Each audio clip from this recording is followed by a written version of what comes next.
অন্না সিঙ্গানিয়ার জীবনে সেই কালো রাতটি এমন এক ভয়ানক মোড় নিয়ে এলো যা তার বিশ্বাসের ভিতকে পুরোপুরি কাঁপিয়ে দিল।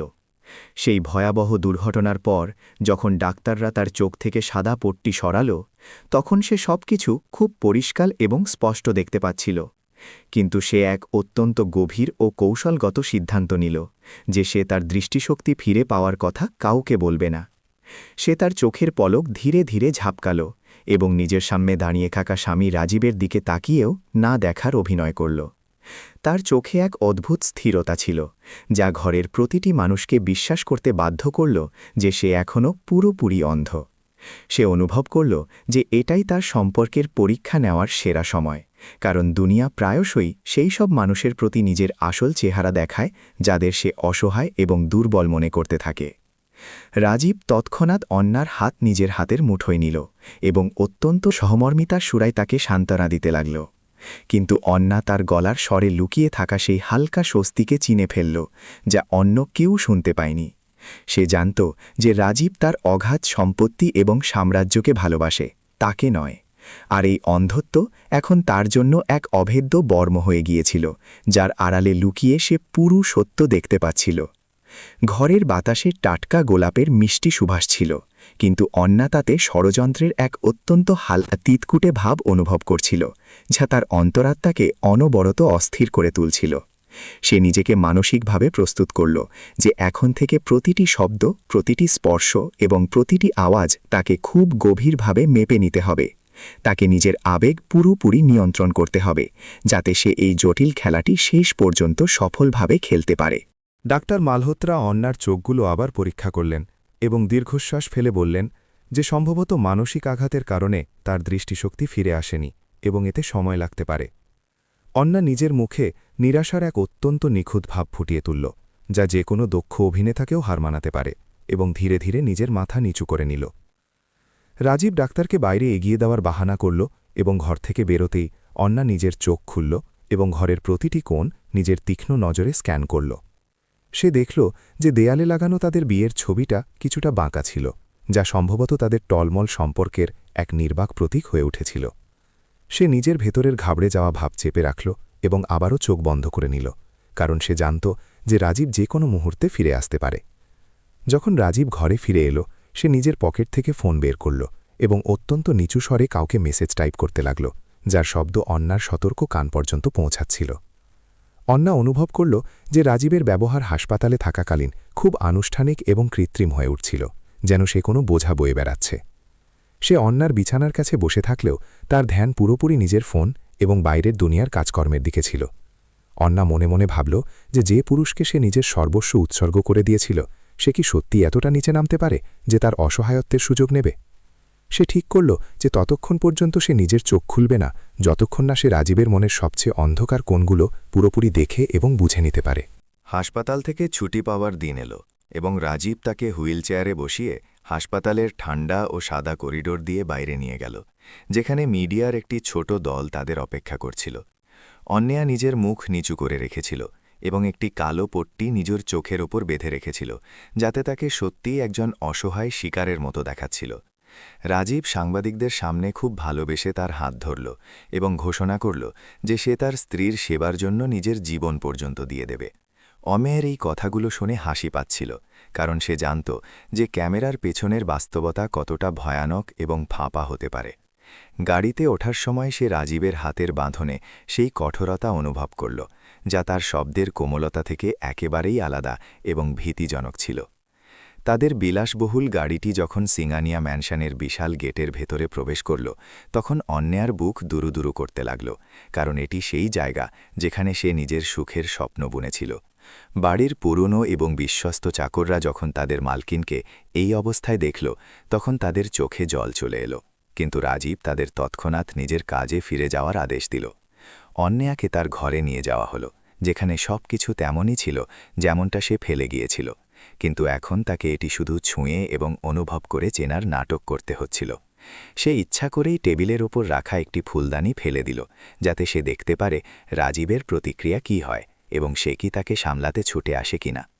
রাজীব ফুলদানি ভাঙার শব্দ শুনে এক দীর্ঘ এবং বিরক্তিভরা নিঃশ্বাস নিল এবং চিৎকার করে চাকরকে পরিষ্কার করার জন্য ডাকল, একবারও না জিজ্ঞেস করে যে অন্যার চোট লেগেছে কিনা। এটি অন্যার জন্য প্রথম বড় সংকেত ছিল যে রাজীবের মনে এখন তার প্রতি কোনো বাস্তব চিন্তা বা কোমল অনুভূতি অবশিষ্ট নেই এবং সে এখন একটি বাধা হয়ে দাঁড়িয়েছে। সে নিজেকে বিছানায় ফেলে দিল এবং কান্নার নাটক করতে লাগল, যাতে রাজীবের মনে হয় যে সে নিজের অক্ষমতার কারণে পুরোপুরি ভেঙে পড়েছে এবং এখন রাজীব নিরাপদ। রাজীব তার কাঁধে অনিচ্ছা সত্ত্বেও হাত চাপড়ে দিল এবং বলল যে তার বিশ্রাম নেওয়া উচিত, কারণ তাকে কিছু জরুরি ব্যবসায়িক মিটিংয়ের জন্য এখনই অফিসে যেতে হবে। সে ঘর থেকে বেরোতেই অন্না নিজের চোখের পট্টি সরাল এবং ঘরের নিস্তব্ধতায় নিজের পরবর্তী চালের কথা ভাবতে শুরু করল।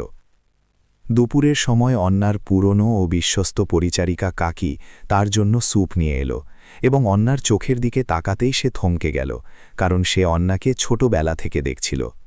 অন্না কাকির হাত ধরে নিজের ঠোঁটে আঙুল রেখে চুপ থাকার ইশারা করল, যা দেখে কাকির চোখে বিস্ময় এবং তারপর এক গভীর উপলব্ধির ভাব ফুটে উঠল। অন্না খুব নিচু স্বরে কাকিকে বলল যে সে যেন কাউকে না বলে যে অন্না সব কিছু দেখতে পাচ্ছে, কারণ নিজের নিরাপত্তার জন্য তাকে এই নাটকটি করতে হবে। কাকি কোনো প্রশ্ন না করেই মাথা নাড়ল এবং অন্নাকে ভরসা দিল যে সে এই গোপন কথাটি নিজের বুকে চেপে রাখবে এবং তাকে পুরোপুরি সাহায্য করবে। অন্না এখন অনুভব করল যে এই বড় এবং ষড়যন্ত্রে ভরা বাড়িতে অন্তত একজন মানুষ তো আছে যার ওপর সে নিজের জীবনের থেকেও বেশি ভরসা করতে পারে। সন্ধ্যায় যখন রাজীব বাড়ি ফিরল, তখন তার সাথে তার সেক্রেটারি মায়াও ছিল, যার গলা অন্না অনেকবার অফিসে শুনেছিল এবং যাকে সে একজন দক্ষ কর্মচারী মনে করত। মায়ার গলায় আজকে এক অন্যরকম চঞ্চলতা এবং অধিকার বোধ ছিল, যা অন্না আগে কখনো অনুভব করেনি, এবং সে তৎক্ষণাৎ আঁচ করে নিল যে কিছু একটা গোলমাল আছে। তারা দুজনে ড্রয়িং রুমে বসে অফিসের ফাইল নিয়ে কথা বলছিল, কিন্তু তাদের কথার মাঝে হওয়া ছোট ছোট হাসি এবং ফিসফিসানি অনেক কিছু বলে দিচ্ছিল। অন্না নিজের লাঠি ধরল এবং ধীরে ধীরে সিঁড়ি দিয়ে নিচে নামার নাটক করল, যেন সে তাদের খুঁজছে, যার ফলে তাদের দুজনের মধ্যে এক মুহূর্তের জন্য নিস্তব্ধতা ছেয়ে গেল। রাজীব দ্রুত মায়ার হাত ছেড়ে দিল এবং অন্নার কাছে এসে তাকে সাহায্য করার ভান করতে লাগল, যেন সে দুনিয়ার সবথেকে ভালো স্বামী। রাজীব অন্নাকে সোফায় বসালো এবং মায়ার পরিচয় দিয়ে বলল যে সে বাড়িতে কিছু জরুরি কাগজপত্রের কাজ শেষ করতে সাহায্য করতে এসেছে। অন্না নিজের শূন্য দৃষ্টি দিয়ে মায়ার দিকে তাকানোর নাটক করল এবং এক দুর্বল হাসির সাথে তাকে অভিবাদন জানাল, যদিও মনে মনে সে মায়ার মুখের অভিব্যক্তি পড়ছিল। মায়ার চোখে অন্নার জন্য কোনো সহমর্মিতা ছিল না, বরং এক ধরনের জয়ের চমক ছিল, যেন সে জানে যে এখন এই সাম্রাজ্যের পরবর্তী রানী সেই হতে চলেছে। অন্না অনুভব করল যে এই দুজন তাকে পুরোপুরি বোকা ভাবছে এবং সম্ভবত এই কারণেই তারা তার সামনেই একে অপরকে ইশারা করছিল। সে ঠিক করল যে সে তাদের এই ভ্রমের মধ্যেই থাকতে দেবে, কারণ শিকারকে জালে ফেলার জন্য তাকে একটু ঢিল দেওয়া খুব জরুরি ছিল। রাতের খাবারের টেবিলে নিস্তব্ধতা বিরাজ করছিল, যা কেবল বাসনের ঠোকাঠুকির শব্দই ভাঙছিল, এবং অন্না ইচ্ছা করেই নিজের চামচ দিয়ে খাবার এখানে সেখানে ছিটিয়ে দিচ্ছিল। রাজীব তাকে বাধা দিয়ে বলল যে তার আরও একটু সাবধান হওয়া উচিত, কারণ এখন সে আগের মতো নেই এবং তাকে অন্যদের সাহায্যের প্রয়োজন স্বীকার করতেই হবে।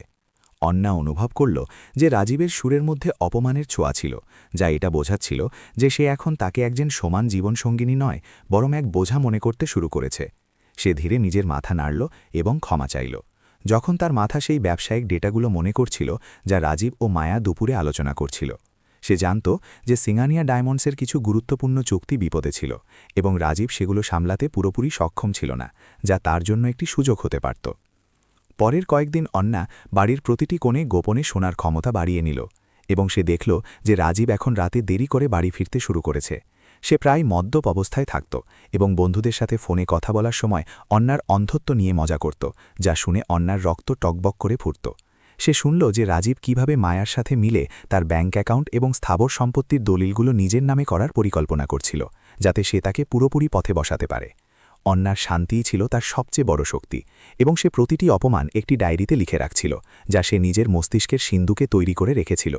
সে তার বিশ্বস্ত কাকির মাধ্যমে নিজের ব্যক্তিগত আইনজীবী মিস্টার শর্মার সাথে যোগাযোগ করার একটি নিরাপদ উপায় খোঁজার চেষ্টা করছিল, যাতে সে আইনগতভাবে নিজেকে রক্ষা করতে পারে। মিস্টার শর্মা, যিনি অন্নার বাবার সময় থেকে পরিবারের আইনজীবী ছিলেন, একদিন সন্ধ্যায় চোখ পরীক্ষার বাহানায় বাড়িতে এলেন এবং অন্না তাকে নিজের ঘরে নিয়ে গিয়ে পুরো সত্যটা বলে দিল। মিস্টার শর্মা প্রথমে স্তম্ভিত হয়ে গেলেন, কিন্তু তারপর তিনি অন্নার বুদ্ধিমত্তার প্রশংসা করলেন এবং তাকে জানালেন যে রাজীব আগে থেকেই কিছু সন্দেহজনক কাগজে তার জাল সই করানোর চেষ্টা করছে। অন্না তাকে নির্দেশ দিল যে তারা আপাতত রাজীবকে এটা অনুভব করতে দিক যে সে সফল হচ্ছে, কিন্তু ভেতরে ভেতরে এমন এক আইনি জাল বুনুক যাতে সে কখনো বের হতে না পারে। সে নিজের অন্ধ চোখের পেছনে লুকিয়ে থাকা ক্রোধকে এক ঠান্ডা রণনীতিতে বদলে দিল, যা শীঘ্রই রাজীবের দুনিয়া তছনছ করতে চলেছিল। অন্নার এখন মনে হল যে তার গাড়ি দুর্ঘটনা সম্ভবত কোনো কাকতালীয় ঘটনা ছিল না, বরং তাকে রাস্তা থেকে সরিয়ে দেওয়ার এক সুপরিকল্পিত ষড়যন্ত্র ছিল, যা অসম্পূর্ণ রয়ে গিয়েছিল। সে সেই মুহূর্তগুলোর কথা মনে করল যখন ব্রেক ফেল হয়ে গিয়েছিল এবং তার গাড়ি পাহাড় থেকে নিচে পড়ে গিয়েছিল, এবং তার মনে পড়ল যে সেদিন সকালে রাজীবই গাড়ির সার্ভিসিংয়ের কথা বলেছিল। এই চিন্তাটি তার হৃদয়ে রাজীবের জন্য বেঁচে থাকা সামান্য সহমর্মিতাকে শেষ করে দিল এবং তার জায়গায় এক ঠান্ডা ও হিসাব নিকাশ করা প্রতিশোধের স্পৃহা জন্ম নিল। সে এখন কেবল এক নির্যাতিতা মহিলা ছিল না, বরং এমন এক যোদ্ধা ছিল যে নিজের সাম্রাজ্য এবং নিজের আত্মসম্মান বাঁচানোর জন্য যে কোনো সীমা পর্যন্ত যেতে প্রস্তুত ছিল। সে নিজের অন্ধ চোখের পেছনে লুকিয়ে থাকা ক্রোধকে এক ঠান্ডা রণনীতিতে বদলে দিল, যা শীঘ্রই রাজীবের দুনিয়া তছনাচ করতে চলেছিল। এক রাতে অন্যা শুনল যে রাজীব এবং মায়া তার পাশর ঘরে বসে জয়ের উদযাপন করছিল এবং শ্যাম্পেনের বোতল খোলার শব্দ পুরো করিডরে প্রতিধ্বনিত হচ্ছিল। মায়া বলছিল যে আর মাত্র কয়েক সপ্তাহের ব্যাপার এবং তারপর তারা এই পুরনো ও একঘেয়ে বাড়িটি বিক্রি করে বিদেশে এক নতুন জীবন শুরু করবে। রাজীব হাসতে হাসতে বলল যে অন্যাকে কোনো ভালো আশ্রমে ছেড়ে দেওয়া হবে, যেখানে তার দেখাশোনা করার লোক থাকবে এবং সে কখনো জানতেও পারবে না যে তার সাথে কি হয়েছে। অন্যা নিজের হাতের মুঠি জোরে বন্ধ করল এবং অন্ধকারে জ্বলতে থাকা সেই প্রতিশোধ অনুভব করল যা তার শিরায় দৌড়াচ্ছিল।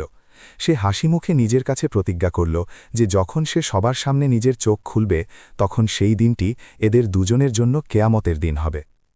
পরদিন সকালে অন্যা রাজীবকে বলল যে সে নিজের মানসিক শান্তির জন্য বাড়িতে একটি বড় পুজোর আয়োজন করতে চায় এবং এতে তাদের সমস্ত ব্যবসায়িক অংশীদার ও আত্মীয় স্বজনকে আমন্ত্রণ জানাতে চায়।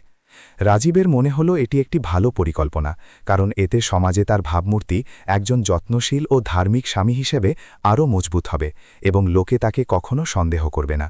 সে তৎক্ষণাৎ এতে সম্মতি দিয়ে দিল এবং মায়াকে সমস্ত প্রস্তুতির দায়িত্ব সঁপে দিল, এটা না ভেবেই যে এই পুজো আসলে তার ধ্বংসের মঞ্চ তৈরি করার জন্য ছিল। অন্যা কাকিকে কিছু বিশেষ মানুষকে ব্যক্তিগতভাবে আমন্ত্রণ জানাতে বলল, যারা রাজীবের দুর্নীতির সাক্ষী ছিল এবং যারা অন্যার প্রতি আজও বিশ্বস্ত। বাড়িতে তোড়জোড় বেড়ে গেল এবং প্রত্যেকে সেই বড় আয়োজনের প্রস্তুতিতে ব্যস্ত ছিল, যা অন্যা তার খেলার প্রথম প্রধান অঙ্ক মনে করছিল। পুজোর দিন ম্যানশনটিকে ফুল আর আলো দিয়ে সাজানো হলো, কিন্তু অন্যার জন্য এটি কোনো রণক্ষেত্রের সাজসজ্জার মতো ছিল, যেখানে তাকে নিজের সবচেয়ে বড় লড়াইটি লড়তে হবে। সে একটি সাধারণ কিন্তু মার্জিত সাদা শাড়ি পরে বাইরে এলো, নিজের চোখের ওপর সেই কালো পট্টি বেঁধে, এবং একে একে অতিথিদের স্বাগত জানানোর নাটক করতে লাগল। রাজীব তার পাশে দাঁড়িয়ে নিজের মিথ্যে হাসি ছড়িয়ে দিচ্ছিল এবং অতিথিদের বলছিল যে অন্যার অবস্থা কতটা আশঙ্কাজনক এবং সে কিভাবে তার প্রতিটি প্রয়োজনের খেয়াল রাখে। অন্না অনুভব করল যে অনেক লোক রাজীবের কথা বিশ্বাস করছিল, কিন্তু কিছু পুরনো বন্ধু ছিল যাদের গলায় রাজীবের প্রতি সন্দেহ এবং অন্যার জন্য বাস্তব দুঃখ ছিল। সে ধৈর্য ধরল এবং সঠিক সময়ের অপেক্ষা করল, কারণ সে জানত যে তাড়াহুড়ো করে নেওয়া যে কোনো পদক্ষেপ তার পুরো মিশনকে বরবাদ করে দিতে পারে। পুজোর সময় যখন পণ্ডিতজি মন্ত্র পড়ছিলেন, অন্না খেয়াল করল যে রাজীব এবং মায়া বারবার একে অপরকে দেখছিল এবং কিছু কাগজ নিজের পকেটে লুকাচ্ছিল। সে জানত যে ইতি সেই জাল নথি যেগুলোকে রাজীব আজ রাতে তার বুড়ো আঙুলের ছাপ বা জাল সইয়ের মাধ্যমে চূড়ান্ত রূপ দেওয়ার পরিকল্পনা করছিল। সে ভিড়ের মধ্যে নিজের আইনজীবী মিস্টার শর্মাকে দেখল, যিনি তাকে একটি সূক্ষ্ম ইশারা করলেন যে সবকিছু পরিকল্পনা অনুযায়ী চলছে এবং প্রমাণ সংগ্রহ করা হচ্ছে। অন্যার মুখে এক শান্ত ভাব ছিল, কিন্তু তার মাথা বিদ্যুতের গতিতে সেই সমস্ত সম্ভাব্য পরিস্থিতির বিশ্লেষণ করছিল যা আজ রাতে ঘটতে পারত। সে অনুভব করল যে তার শোনা শক্তি আরও তীব্র হয়ে গিয়েছিল, যার ফলে সে দূরে দাঁড়িয়ে থাকা লোকেদের ফিসফিসানিও স্পষ্টভাবে শুনতে পাচ্ছিল।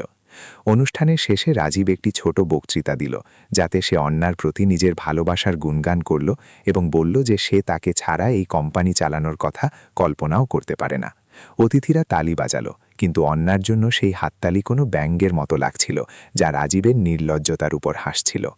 পুজো শেষ হওয়ার পর যখন অতিথিরা যেতে লাগল, তখন রাজীব অন্যাকে তার ঘরে নিয়ে গিয়ে বিশ্রাম করতে বলল এবং নিজে মায়ার সাথে জরুরি ফাইলগুলো দেখার জন্য নিজের স্টাডি রুমে চলে গেল। অন্যা নিজের ঘরের দরজা ধীরে বন্ধ করল এবং নিজের চোখ থেকে পট্টি সরিয়ে নিল। তার চোখে এমন এক চমক ছিল যা কেবল সেই শিকারীর চোখে থাকে যে নিজের শিকারের একেবারে কাছে পৌঁছে গিয়েছে। সে নিজের ফোনের একটি গোপন বোতাম টিপল, যার ফলে ম্যানশনের কিছু গুরুত্বপূর্ণ অংশে লুকিয়ে থাকা ক্যামেরা এবং রেকর্ডিং ডিভাইসগুলো সক্রিয় হয়ে গেল। রাতের নিস্তব্ধতায় অন্যা নিজের লাঠি ছাড়াই পা টিপে টিপে স্টাডি রুমের দিকে এগোল এবং দরজার পেছনে লুকিয়ে তাদের কথাবার্তা শুনতে লাগল। সে দেখল যে রাজীব এবং মায়া একে অপরকে জড়িয়ে ধরে সেই সাফল্যের উদযাপন করছিল যা তারা এখনও অর্জনই করতে পারেনি, এবং তারা অন্যার অসহায়ত্ব নিয়ে মজা করছিল। রাজীব বলল যে কাল সকালের মধ্যে সিঙ্গানিয়া ডায়মন্ডসের নিয়ন্ত্রণ তার হাতে হবে এবং তারপর তারা অন্যাকে চিরতরে রাস্তা থেকে সরিয়ে দেবে। অন্যা অনুভব করল যে আর অপেক্ষা করা বৃথা, কিন্তু তাকে এখনও নিজের পরিকল্পনার সবচেয়ে গুরুত্বপূর্ণ পর্যায়ের জন্য নিজেকে আটকে রাখতে হবে। সে ফিরে নিজের ঘরে চলে এলো এবং নিজের ডায়েরিতে আজকের সমস্ত ঘটনা নথিভুক্ত করল, এটা জেনে যে আগামীকালের সূর্য এক নতুন শুরু নিয়ে আসবে। পরের দিন সকালে যখন সূর্যের প্রথম সোনালি রশ্মি অন্যার ঘরের ভারী রেশমি পর্দার মাঝ দিয়ে ভেতরে এলো, তখন সে নিজের চোখ খুলল এবং ঘরের ছাদের খোদাই করা ডিজাইনগুলো মন দিয়ে দেখল। সে নিজের দৃষ্টির স্পষ্টতার জন্য গর্বিত ছিল, কিন্তু পাশাপাশি তার হৃদয়ে এক গভীর কষ্টও ছিল, কারণ তাকে এই আলো অন্ধকারের আড়ালে লুকিয়ে রাখতে হচ্ছিল। সে শুনল যে পরিচারিকা বাইরে বারান্দায় পরিষ্কার করছিল এবং দূরে কোথাও পাখিদের ডাক শোনা যাচ্ছিল, যা এই বাড়ির ভেতরে দানাবাঁধা ষড়যন্ত্র থেকে পুরোপুরি অজানা ছিল। অন্যা দীর্ঘশ্বাস নিল এবং নিজেকে সেই নাটকের জন্য প্রস্তুত করল যা তাকে আজ আবার পুরো দুনিয়ার সামনে খুব দক্ষতার সাথে উপস্থাপন করতে হবে। রাজীব ঘরে প্রবেশ করল এবং তার চলনবলনে সেই পুরনো শালীনতা উধাও ছিল যা একসময় অন্যার খুব প্রিয় লাগত। এখন তার মধ্যে কেবল এক অদ্ভুত তাড়াহুড়ো এবং বিরক্তি ভরে ছিল। সে টেবিলের ওপর রাখা গ্লাসটি জোরে আছাড় দিল এবং অন্যার অবস্থা না জিজ্ঞেস করেই অফিসের কিছু কাগজের ব্যাপারে জিজ্ঞাসাবাদ শুরু করল, যেন সে তার স্ত্রী নয় বরং তার কোনো পুরনো ফাইল। অন্যা নিজের গলার স্বর খুব নিচু এবং কম্পমান রাখল, যাতে তার মনে হয় যে অন্যা ভেতর থেকে পুরোপুরি ভেঙে পড়েছে এবং এখন তার আর প্রতিবাদ করার কোনো শক্তি অবশিষ্ট নেই। রাজীব এক ঠান্ডা হাসির সাথে তার দিকে তাকাল এবং তারপর কিছু না বলেই ঘর থেকে বেরিয়ে গেল, যার ফলে বাতাসে ঘৃণার এক গন্ধ ছড়িয়ে পড়ল। কিছুক্ষণ পরেই মায়ার হাইহিলের শব্দ মেঝেতে প্রতিধ্বনিত হতে লাগল এবং সে কোনো দ্বিধা ছাড়াই সরাসরি অন্যার শোবার ঘরে চলে এলো, যেন এটি তার নিজের এলাকা। সে অন্যার আলমারি খুলল এবং তার দামি গয়না ও শাড়িগুলো ওলটপালট করতে শুরু করল, এটা ভেবে যে অন্ধ মালকিন কখনো জানতে পারবে না যে তার দামি জিনিসের সাথে কেউ হাত দিচ্ছে। অন্যা বিছানায় বসে নিজের মুঠি শক্ত করল, কিন্তু সে নিজের মুখে সেই শূন্যতা বজায় রাখল যা একজন দৃষ্টিহীন মানুষের পরিচয়। মায়া একটি হীরের হার তুলে নিজের গলায় ধরল এবং আয়নায় তাকিয়ে নিজের প্রশংসা করল, যখন অন্যা তাকে অপলক দৃষ্টিতে দেখছিল। দুপুরের সময় যখন বাড়ির বাকি চাকররা নিজের খাওয়া দানায় ব্যস্ত ছিল, রাজীব এবং মায়া ড্রয়িং রুমে একসাথে বসেছিল এবং তাদের মধ্যের ঘনিষ্ঠতা যে কোনো মর্যাদা অতিক্রম করছিল। অন্যা নিজের লাঠি ধরল এবং ইচ্ছা করেই দেয়ালে ধাক্কা খেতে খেতে তাদের কাছে পৌঁছানো নাটক করল, যাতে সে তাদের কথাবার্তা কাছ থেকে শুনতে পারে এবং তাদের মুখের অভিব্যক্তি দেখতে পারে। সে দেখল যে রাজীব মায়ার কোমরে ফাঁদ দিয়ে রেখেছিল এবং তারা দুজনে অন্যার বাবার উইল সংক্রান্ত কোনো গোপন নথি নিয়ে আলোচনা করছিল। যেমনই অন্যার লাঠির শব্দ তাদের কাছে এলো, তারা দুজনে আলাদা হয়ে গেল এবং রাজীব খুব কৃত্রিম রাগে অন্যাকে ফিরে ওপরে যাওয়ার জন্য বলল। অন্যা হোঁচট খাওয়া নাটক করল এবং পাশের একটি ছোট স্টুলের সাথে ধাক্কা খেয়ে মেঝেতে পড়ে গেল, যার ফলে তার হাঁটুতে হালকা আঁচড় লেগে গেল, কিন্তু রাজীব নিজের জায়গা থেকে নড়লও না। উল্টো মায়া চাপা হাসির সাথে রাজীবের দিকে তাকালো এবং ফিসফিস করে বলল যে এখন এই বাড়িটি কোনো হাসপাতালের মতো মনে হতে শুরু করেছে, যেখানে সব দিকে অসুস্থতাই ছড়িয়ে আছে। রাজীবও মায়ার কথা সমর্থন করল এবং চাকরদের ডেকে অন্যাকে তার ঘরে নিয়ে যাওয়ার আদেশ দিল, যেন সেই কোনো আবর্জনা যাকে পরিষ্কার করা জরুরি। অন্যা এই অপমান গিলে ফেলল এবং নিজের মনে প্রতিশোধের আরও এক গভীর দাগ টেনে নিল, যা এখন ধীরে ধীরে এক বিনাশকারী তোফামে রূপ নিচ্ছিল। যখন কাকি অন্যাকে তুলে উপরে নিয়ে গেল, তখন সে অন্যার চোখে সেই চমক দেখল যা কেবল একজন সজাগ মানুষেরই হতে পারে, এবং সে বুঝে গেল যে তার মালকিন খুব বড় কষ্টের মধ্যে দিয়ে যাচ্ছে। কাকি তার ঘরের দরজা বন্ধ করল এবং অন্যার কানে ধীরে ধীরে বলল যে সে রাজীবকে ড্রয়ার থেকে কিছু পুরনো চাবি বের করতে দেখেছে, যা সিন্দুকের হতে পারে। অন্না কাকির প্রতি কৃতজ্ঞতা প্রকাশ করল এবং তাকে নির্দেশ দিল যে সে বাগানের অংশে লাগানো সুরক্ষা ক্যামেরার ফুটেজগুলো কোনোভাবে একটি পেনড্রাইভে সুরক্ষিত করে নেয়। সে জানত যে তাকে এখন কেবল শোনা কথার ওপর নয়, বরং অকাট্য ডিজিটাল প্রমাণের ওপর ভরসা করতে হবে, যা আদালতে রাজীবকে অপরাধী প্রমাণ করতে পারে। রাতের বেলা যখন ম্যানশনের চারদিকে নিস্তব্ধতা ছেয়ে গেল, অন্যা খুব সাবধানতার সাথে নিজের ঘরের একটি গোপন ড্রয়ার থেকে একটি ছোট রেকর্ডিং ডিভাইস বের করল, যা সে দুর্ঘটনার আগে কিনেছিল। সে অন্ধকারেই নিজের ঘর থেকে পা বাড়াল এবং রাজীবের স্টাডি রুমের দিকে এগিয়ে গেল, যেখান থেকে হালকা আলো বাইরে আসছিল এবং কথাবার্তার শব্দ শোনা যাচ্ছিল। সে দেখল যে রাজীব এবং মায়া মদের গ্লাস হাতে নিয়ে বসে আছে এবং একটি চার্টে সিংহানিয়া গ্রুপের বিভিন্ন বিভাগ ভাগ করার পরিকল্পনা করছে। মায়া বলছিল যে একবার অন্যার সই মিলে গেলে তারা তাকে শহর থেকে দূরে একটি মানসিক চিকিৎসালয়ে পাঠিয়ে দেবে, যেখান থেকে সে কখনো ফিরে আসতে পারবে না। রাজীব মায়ার কথায় সম্মতি জানিয়ে বলল যে সে অন্যায়ের সেই অন্ধ মুখটাকে ঘৃণা করতে শুরু করেছে এবং সে দ্রুত এই সম্পর্কের বোঝা থেকে মুক্তি পেতে চায়। সে এটাও ফাঁস করল যে গাড়ির ব্রেক ফেল করানোর জন্য সে যে মেকানিককে টাকা দিয়েছিল সে এখন আরও টাকা চাইছে এবং তাকেও দুনিয়া থেকে সরিয়ে দিতে হবে। অন্যায়ের বুক এটা শুনে কেঁপে উঠল যে তার নিজের স্বামী কেবল বিশ্বাসঘাতকই ছিল না, বরং একজন খুনিও ছিল, যে নিজের স্ত্রীকে মারার চেষ্টা করেছিল। সে নিজের রেকর্ডারে প্রতিটি শব্দ বন্দি করে নিল এবং চুপচাপ নিজের ঘরে ফিরে এলো।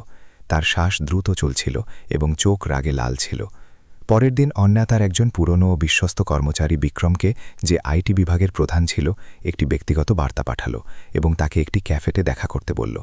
অন্যায় কাকিকে দিয়ে রাজীবের কাছে মিথ্যে বলালো যে তার চোখ পরীক্ষার জন্য হাসপাতালে যেতে হবে। রাজীব কোনো আপত্তি ছাড়াই রাজি হয়ে গেল। ক্যাফের এক কোণে বসে অন্যায় নিজের কালো পট্টি সরালো এবং বিক্রমের সামনে নিজের পুরো পরিকল্পনা রাখল, যা শুনে বিক্রম দোন হয়ে গেল এবং সে অন্যায়ের সব রকম সাহায্যের শপথ নিল। বিক্রম কথা দিল যে সে রাজীবের ব্যক্তিগত ল্যাপটপ এবং ফোন হ্যাক করে নেবে, যাতে তাদের সমস্ত চ্যাট এবং কল রেকর্ডস অন্যায়ের কাছে চলে আসে। অন্যায় যখন বাড়ি ফিরল তখন সে দেখল যে মায়া তার প্রিয় ডিভাইনে কবজা করে নিয়েছে এবং সে অন্যায়ের পারফিউম ব্যবহার করছিল, যার সুবাস পুরো ঘরে ছড়িয়েছিল। মায়া অন্যায়কে দেখেই এক খোঁচা দিয়ে বলল যে এখন এই বাড়ির সৌন্দর্য শেষ হয়ে গিয়েছে এবং এখানে কেবল অন্ধকারই পড়ে আছে, তাই তার নিজের ভবিষ্যৎ নিয়ে ভাবা উচিত। অন্যায় খুব সহজভাবে জবাব দিল যে তার দুনিয়ায় অন্ধকার ঠিকই আছে, কিন্তু তার কাছে আপনজনের ভালোবাসা আছে, যা শুনে মায়া জোরে হেসে উঠল। মায়া বলল যে ভালোবাসা একটি ধোঁকা এবং এখানে কেবল ক্ষমতা আর টাকাই আসল সত্যি, যা খুব শীঘ্রই রাজীব এবং তার কাছে আসতে চলেছে। অন্যায় মনে মনে ভাবল যে মায়ার এই অহংকারই তার সবথেকে বড় দুর্বলতা হবে এবং সে তাকে এর মাধ্যমেই মাটিতে মিশিয়ে দেবে। সন্ধ্যায় রাজীব অন্যাকে অফিসের কিছু কাগজে সই করতে বাধ্য করল, এই বলে যে এটি কিছু দান ধ্যানের কাজের জন্য এবং এতে তার আত্মার শান্তি হবে। অন্যা জেনেও যে এই কাগজগুলো তার সম্পত্তি হস্তান্তরের, খুব সাবধানতার সাথে নিজের সই একটু আলাদাভাবে করল, যাতে পরে সেগুলোকে জাল প্রমাণ করা যায়। রাজীবের মনে হল সে যুদ্ধ জিতে গিয়েছে এবং সে অন্যার কপালে একটি মিথ্যে চুম্বন দিল, যা অন্যা অত্যন্ত ঘৃণার সাথে অনুভব করল। মায়া দরজায় দাঁড়িয়ে এসব দেখছিল এবং তার চোখে অন্যার প্রতি গভীর ঘৃণা ও জয়ের এক নিষ্ঠুর ভাব পরিষ্কার দেখা যাচ্ছিল। সেই রাতে অন্যা ঘুমাতে পারল না, কারণ তার মাথায় রাজীবের সেই কথাগুলো প্রতিধ্বনিত হচ্ছিল, যেখানে সে গাড়ির ব্রেক ফেল করার কথা স্বীকার করেছিল এবং সে বারবার সেই দুর্ঘটনার দৃশ্যটি দেখছিল। সে অনুভব করল যে তার জীবন এমন এক মোড়ে দাঁড়িয়ে আছে যেখানে এক পাশে মৃত্যু ছিল ও অন্য পাশে এমন এক লড়াই যাতে তাকে নিজের পরিচয় ফিরে পেতে হবে। সে বিছানা থেকে উঠে জানালার কাছে গিয়ে বাইরে তাকাল এবং চাঁদের আলোতে ঝকঝক করতে থাকা নিজের বাগানটিকে নিহার করতে করতে নিজেকে আরও মজবুত বানানোর সংকল্প নিল। সে জানত যে তাকে এখন আরও বেশি সতর্ক থাকতে হবে, কারণ রাজীব এবং মায়া এখন অন্তিম প্রহারের প্রস্তুতি নিচ্ছিল এবং কোনো ছোট ভুলও তার জান কেড়ে নিতে পারত। দুদিন পর বিক্রম অন্যাকে একটি গুপ্ত ইমেল পাঠাল, যাতে রাজীব এবং তার সাঙ্গপাঙ্গটির মধ্যে হওয়া কথাবার্তার স্ক্রিনশট ছিল, যা এটি প্রমাণ করছিল যে তারা অন্যাকে বিষ দেওয়ার পরিকল্পনা করছিল। রাজীবের মনে হচ্ছিল যে যদি অন্যার মৃত্যু প্রাকৃতিক কারণে বা ধীরে ধীরে দেওয়া কোনো ওষুধের মাধ্যমে হয়, তবে কেউ তাকে সন্দেহ করবে না এবং সে পুরো সাম্রাজ্য দখল করে নেবে। অন্যা সেই নথিপত্রগুলো পড়ল এবং তার আত্মা কেঁপে উঠল যে কোনো মানুষ এতটা নিচে নামতে পারে যে সে নিজের স্ত্রীর খাবারে বিষ মেশানোর ষড়যন্ত্র করবে। সে কাকিকে ডাকল এবং তাকে রান্নাঘরে হওয়া প্রতিটি গতিবিধির ওপর কড়া নজর রাখার জন্য বলল এবং এটি নিশ্চিত করল যে তার খাবার যেন কেবল কাকিই বানায়। হ্যাভেলির ভেতরের পরিবেশ এখন অনেক উত্তেজনাপূর্ণ হয়ে গিয়েছিল। যদিও বাইরে থেকে সবকিছুই সাধারণ মনে হচ্ছিল, কিন্তু ভেতরে একটি শীতল যুদ্ধ চলছিল, যার পরিণাম অত্যন্ত ভয়ানক হতে চলেছিল। অন্না তার আইনজীবী মিস্টার শর্মার সাথে আবারও দেখা করল এবং তাকে নতুন পাওয়া প্রমাণগুলো সঁপে দিল। মিস্টার শর্মা তাকে পরামর্শ দিলেন যে সে যেন এখন আরও কয়েকদিন ধৈর্য ধরে, যাতে পুলিশ কেস আরও মজবুত হতে পারে। মিস্টার শর্মা এটিও জানালেন যে রাজীব কোম্পানির ফান্ডে বড় রকমের কারচুপি করেছে এবং অনেক বিদেশি অ্যাকাউন্টে টাকা ট্রান্সফার করেছে, যা তাকে গ্রেফতার করার জন্য যথেষ্ট ছিল। অন্না অনুভব করল যে এখন তার বিছানো দাবার চাল পুরোপুরি প্রস্তুত এবং শুধু একটি সঠিক চালের প্রয়োজন, যা রাজীবের পুরো কেল্লা ধসিয়ে দেবে। একদিন দুপুরে যখন রাজীব বাড়িতে ছিল না, অন্না মায়াকে নিজের ঘরে ডাকল এবং তাকে একটি দামি হীরের আংটি দেওয়ার প্রলোভন দেখাল। সে বলল যে সে তার সেবায় খুব খুশি। মায়ার লোভী চোখ চকচক করে উঠল এবং সে অন্নার হাত থেকে সেই আংটিটি নিয়ে নিল। সে এটি জানতে পারল না যে সেই আংটির ভেতরে একটি সূক্ষ্ম জিপিএস এবং সোনার যন্ত্র লাগানো ছিল। অন্না জানত যে মায়া এখন যেখানেই যাবে এবং যে কথাই বলবে সেটি অন্নার কন্ট্রোল রুমে রেকর্ড হতে থাকবে এবং সে মায়ার প্রতিটি পদক্ষেপের খবর পেতে থাকবে। মায়া অন্নাকে ধন্যবাদ জানালো এবং মনে মনে তাকে বোকা ভাবল, অথচ হাকিকতে সে নিজেই অন্নার বিছানো জালে ফেসে গিয়েছিল। পরবর্তী কয়েক সপ্তাহে অন্না দেখল যে রাজীবের ব্যবহার আরও হিংস্র হয়ে উঠছিল এবং সে ছোটখাটো বিষয়ে চাকরদের ওপর চিৎকার করতে থাকত আর কখনো কখনো অন্নাকেও ধাক্কা দিয়ে দিত। একবার সে অন্নাকে সিঁড়ি থেকে নিচে ফেলে দেওয়ার চেষ্টা করল, কিন্তু অন্না খুব ক্ষিপ্রতার সাথে নিজেকে বাঁচিয়ে নিল এবং এমন নাটক করল যেন সে কোনো মতে বেঁচে গিয়েছিল। রাজীব ক্ষমা চাইল, কিন্তু তার চোখে সেই অনুশোচনা ছিল না, বরং এক ধরনের হতাশা ছিল যে তার পরিকল্পনা আবারও বিফল হয়ে গিয়েছিল এবং অন্না এখনও বেঁচে আছে। অন্না অনুভব করল যে এখন তার ঘর তার জন্য নিরাপদ নয় এবং তাকে শীঘ্রই নিজের অন্তিম কার্ড খেলতে হবে, নতুবা অনেক দেরি হয়ে যাবে। মায়া এখন ঘরে একজন মালকিনের মতো থাকতে শুরু করেছিল এবং সে অন্যার ঘরের অর্ধেক অংশ নিজের দখলে নিয়ে নিয়েছিল, যেখানে সে নিজের নতুন কাপড় এবং জিনিসপত্র রাখতে শুরু করল। সে অন্নাকে বলল যে এখন তাকে এই ছোট ঘরে থাকার অভ্যাস করে নেওয়া উচিত, কারণ শীঘ্রই তাকে এই ঘর থেকে বিদায় করে দেওয়া হবে এবং সেখানে কেবল রাজীব ও মায়াই থাকবে। অন্না তার এই কথাগুলো খুব শান্তিতে শুনল এবং একটি ম্লান হাসির সাথে বলল যে সময়ের চাকা সব সময় ঘুরতে থাকে এবং যে আজ উপরে আছে সে কাল নিচেও আসতে পারে। মায়া তার এই সতর্ক বার্তাকে উপেক্ষা করল এবং নিজের জয়ের নেশায় চুর হয়ে সেখান থেকে চলে গেল। সে এটি ভুলে গেল যে সে এমন এক নারীকে চ্যালেঞ্জ দিচ্ছে যার কাছে হারানোর মতো আর কিছুই বেঁচে ছিল না। অন্না তার বিশ্বস্ত কাকির সাথে মিলে একটি গুপ্ত পরিকল্পনা করল যে সে এক রাতে ঘর থেকে গায়েব হওয়ার নাটক করবে, যাতে রাজীবের মনে হয় যে সে ডর বা ভয়ের কারণে কোথাও পালিয়ে গিয়েছে এবং সে তার পরবর্তী চাল চালে। সে জানত যে যেমনই সে ঘর থেকে চলে যাবে, রাজীব ও মায়া নিজের জয়ের উদযাপন করবে এবং সেই সময় তারা এমন কিছু ভুল করবে যা তাদের বিনাশের কারণ হবে। সে বিক্রমকেও তৈরি থাকতে বলল, যাতে সে সেই সময় কোম্পানির সমস্ত ডিজিটাল লকস ফ্রিজ করতে পারে এবং রাজীবকে যে কোনো আর্থিক লেনদেন থেকে রুখতে পারে। অন্যার পরিকল্পনা অনেক জটিল ছিল, কিন্তু সে প্রতিটি খুঁটিনাটি বিষয় নিয়ে অত্যন্ত স্পষ্ট ছিল, কারণ সে জানত যে এটি তার অস্তিত্বের লড়াই। সেই রাতে যখন আকাশে কালো মেঘ ছেয়ে গিয়েছিল এবং বিদ্যুৎ চমকাচ্ছিল, অন্না নিজের জানালার পাশে দাঁড়িয়ে সেই অন্ধকারকে দেখল, যা সে গত কয়েক মাস ধরে সহ্য করছিল। সে অনুভব করল যে তার ব্যক্তিত্ব এখন পুরোপুরি বদলে গিয়েছে এবং সে এখন আর সেই ভোলাভালা অন্না নেই যে ভালোবাসার জন্য নিজের পরিচয় ভুলে গিয়েছিল। সে নিজের চোখের পট্টি হাতে নিল এবং সেটিকে জোরে মুছড়ে দিল। এটি সংকেত দিচ্ছিল যে এখন তার জীবনের সবচেয়ে বড় পর্দা সরতে চলেছে এবং সত্যের প্রকাশ সবাইকে অন্ধ করে দেবে। সে জানত যে আসতে চলা দিনটি ঐতিহাসিক হতে চলেছে এবং পুরো শহর সিঙ্গানিয়া পরিবারের এই ভয়ানক রহস্য জেনে স্তম্ভিত হয়ে যাবে, যা এখন পর্যন্ত দেয়ালের পেছনে লুকিয়েছিল। অন্যা নিজের ঘরের আলো নিভিয়ে দিল এবং বিছানায় শুয়ে পড়ল, কিন্তু তার চোখ পুরোপুরি খোলা ছিল এবং সে ছাদের দিকে তাকিয়েছিল, যেখানে সে নিজের বাবা মায়ের আবছা ছায়া দেখতে পাচ্ছিল। সে তাদের কাছে ওয়াদা করল যে সে তাদের বানানো উত্তরাধিকার কোনো ভ্রষ্ট মানুষের হাতে যেতে দেবে না এবং সিঙ্গানিয়া নামের গরিমাকে আবারও বাহাল করবে। তার কান এখন কেবল সকালের সেই অ্যালার্মের অপেক্ষা করছিল, যা তাকে সেই রণভূমির দিকে নিয়ে যাবে, যেখানে তাকে নিজের শত্রুদের সর্বনাশ করতে হবে।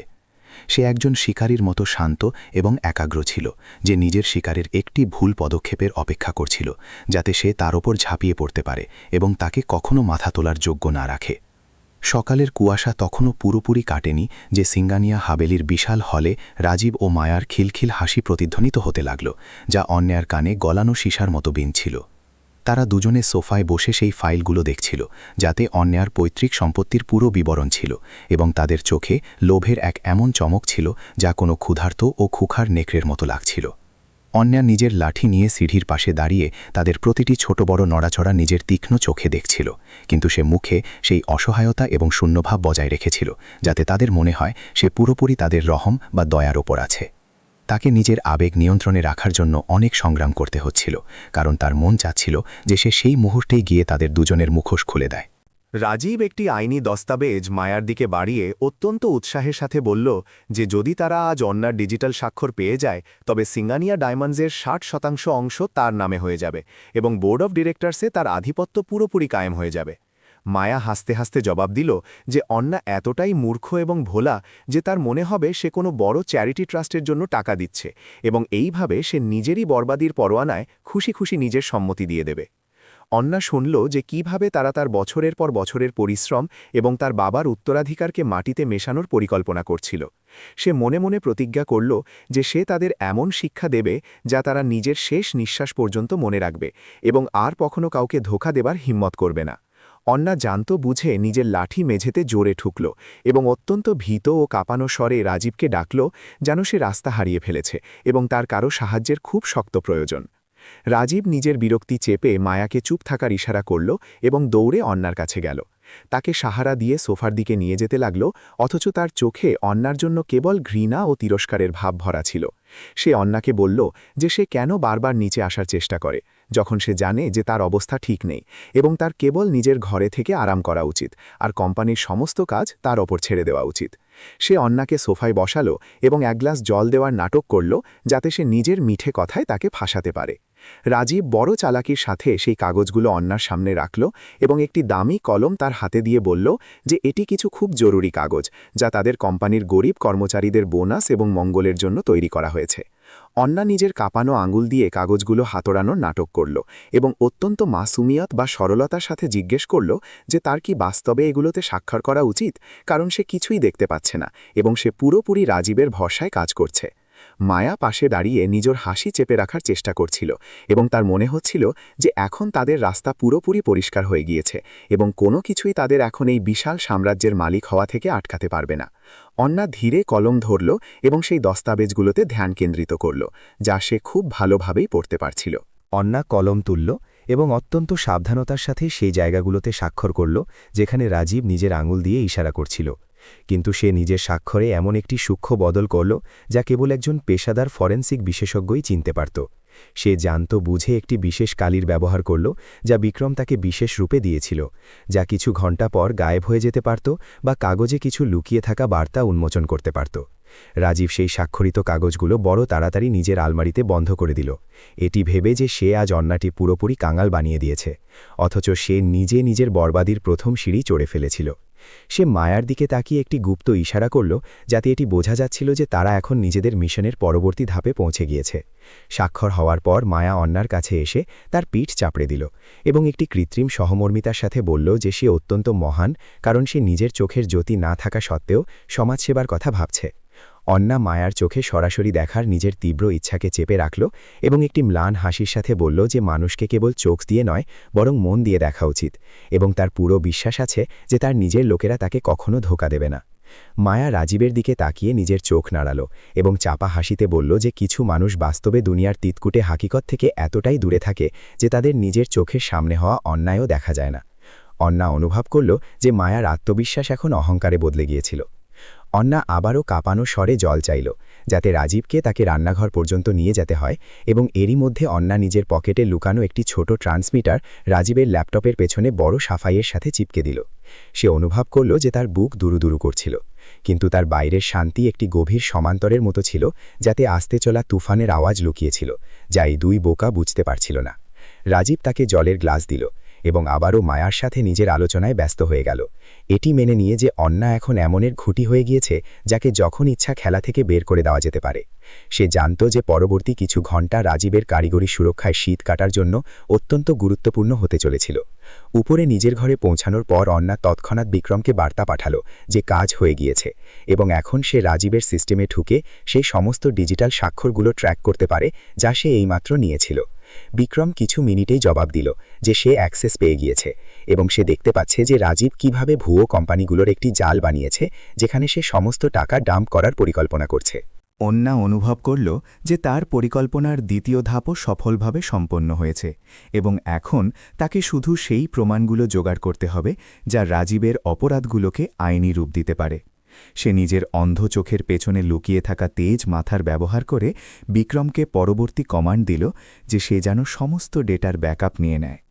সন্ধ্যার সময় যখন ঘরে নিস্তব্ধতা ছিল, অন্না জানত বুঝে রাজীবের ফোনে একটি বেনামি বার্তা পাঠাল যাতে লেখা ছিল যে কেউ তার প্রতিটি গতিবিধির ওপর নজর রাখছে এবং তার রাজ বা গোপন কথা এখন নিরাপদ নয়। সে দেখল যে বার্তা পড়তেই রাজীবের মুখের রং পুরোপুরি উড়ে গেল এবং সে অস্থিরভাবে নিজের ঘরে এদিক ওদিক পায়চারি করতে লাগল। বারবার জানালা দিয়ে উঁকি মারছিল যেন কেউ তাকে দেখছে।